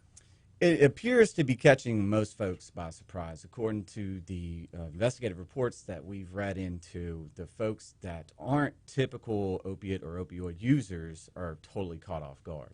Mm-hmm. I also have to say that the people that we know that we've dealt with that have, are heroin addicts or addicted to heroin opioids, when these people are able to get off of heroin, these are extremely dedicated, motivated people that when they shift their addiction to something else, they're unbelievable at what they do. But it's just getting them out of that grip. They give up everything for one thing instead of giving up one thing for everything. And it makes it very, very difficult because we've seen some very successful people that are juggling jobs, family, heroin, and sometimes they make it, sometimes they don't. It's really extremely very sad. We need to move the conversation into what we can do to combat this and how, will we see a turning of the corner with it? Because as more and more awareness is out there about the opioid epidemic, it feels like the numbers continue to rise. That's got to feel like you're fighting a losing battle, but it's not a battle you can ever give up on. How do you combat that daily struggle of, okay, the word is out, it's tougher to get the original stuff in a doctor's office because a lot of these started with prescriptions in doctor's office years ago or whatever. How do you turn the corner to fight a battle that continually changes its front? So this is going to be the tough part, and this is the one I'm most proud of John and the work that he's done with the mayor's office and all the other state actors around and the other agencies that are involved. But John has been very active in the campaign of When You're Ready, and John's truly more capable to explain that. What is When You're Ready? So we started an initiative in 2018 just from the DA's office to combat the opioid crisis. From the criminal justice perspective, we received federal funds to do it, but we quickly learned after partnering with research partners, the data and all the efforts we were putting into would be better served to form what's called a public health and safety team. Okay. You're not going to arrest your way out of this problem. Right. We know that now. And there are plenty of opportunities along the criminal justice continuum to get these folks help. I think the latest research showed 65+% of folks who are in and out of the criminal justice system have addiction in some shape or form. And so we're looking at that, and we're looking at the best practices, and we're thinking, what can we do? We have all this useful data. We're collecting data from police reports, coroner's reports, EMS reports. We're analyzing it and synthesizing it into hotspot maps, hotspot locations for non-fatal and fatal overdoses. We're knowing when and where down almost to the day and time. Right. So over time, we've partnered, as he mentioned, with City Parish, and we are beginning to form, through the Healthy BR initiative, a East Baton Rouge Overdose Coalition, which is a public health and safety team, which is modeled off of what Manhattan DA called RxStat, where they take information and data and they disseminate it for partners to use to combat. And so anyway, what we're doing now is we're leading the charge with community organizations, and we have just rolled out a campaign called When You Are Ready. We've already had one outreach event, and we're taking the data where we know where all the hot spots are for fatal overdoses. And so we collaborated with community organizations to put together information for when you are ready. Here's some phone numbers. Here's a phone number to call to get a ride to treatment. Here's a phone number to get a bed and detox. And so we hit the hotspot locations with these push cards and door hangers, and we're going to continue to do that to get information and connect the resources with the needs. So when folks are ready, they can do that. All right, that's where we're going to have to pause on air. We're going to continue on YouTube throughout District Attorney Hillar Moore and John Daly. We're talking about battling the opioid epidemic, and I want to delve into those hot spots a little bit when we get back, and shifting the battle from a retail to a wholesale perspective, if that's even possible. That's coming up next on air. Here's Your Money Now. All right, so we're still hot on YouTube. Always hot on YouTube. So when we come back, I want to dive into, when you talk about hotspots, knowing where this is happening, is there a way to compare this to other drugs? Is this a way to compare this to what are there hotspots for other drugs as well, or is this unique in that regard too? So are there similarities? What are the differences? Right. So, okay. Right. Is this urban, suburban? Again, it seems now that this is, if you look at drug, it lights up the map all over. Yep. I don't care whether you're white, black, middle age. Doesn't discriminate. Doesn't matter. Cut anything and it'll cut you in half. Yeah. So the map lights up everything. Yeah. So that is really different than. So we'll dive into that one for sure. And I also, you're not going to arrest your way out of the problem, which means you're not going to arrest the demand end, but you're getting the demand in to seek treatment. Sure. What can be done to stop supply? I guess that would go back more to your absolutely. If you're dealing drugs, and particularly heroin, we are notified of every heroin dealer that's arrested, particularly those with a gun. Mm-hmm. And that's the case. We try to make the best case we can. We're looking at overdose deaths. Can you make a homicide case? Is that possible, probable? That's very difficult to do. But I'd like, Brian, for you to maybe ask John, why is the campaign When You Are Ready? That is important. That speaks to addiction overall. Yes, absolutely. And the other is trying to get in. Who will the people turn to when they're ready? Is it an EMS person that is coming to them when they're overdosing? Is it a jailer? Is it a doctor? Is it the emergency room? Is it the hospital? It's got to be all. Is it? How can we get to those people to educate them to say, make sure this person may be ready. You may be the person that can turn him on. That's good. Right. That's good. A lot to cover in 4 minutes. I hope we get it all. I know. I'll let John, about what we'll have when we come back. John can surely speak to all of that. Sure, we'll do. And also, to your point, everyone is almost a drug dealer now. We're seeing a lot of dark web transactions. It seems. Bitcoin. Yeah. So I don't know how you combat that. Yeah. Because you can't detect fentanyl. It's so obvious to me. I wouldn't know where to go for any of this. It's amazing. And the amount of homeless folks that are using heroin is just, the numbers are high.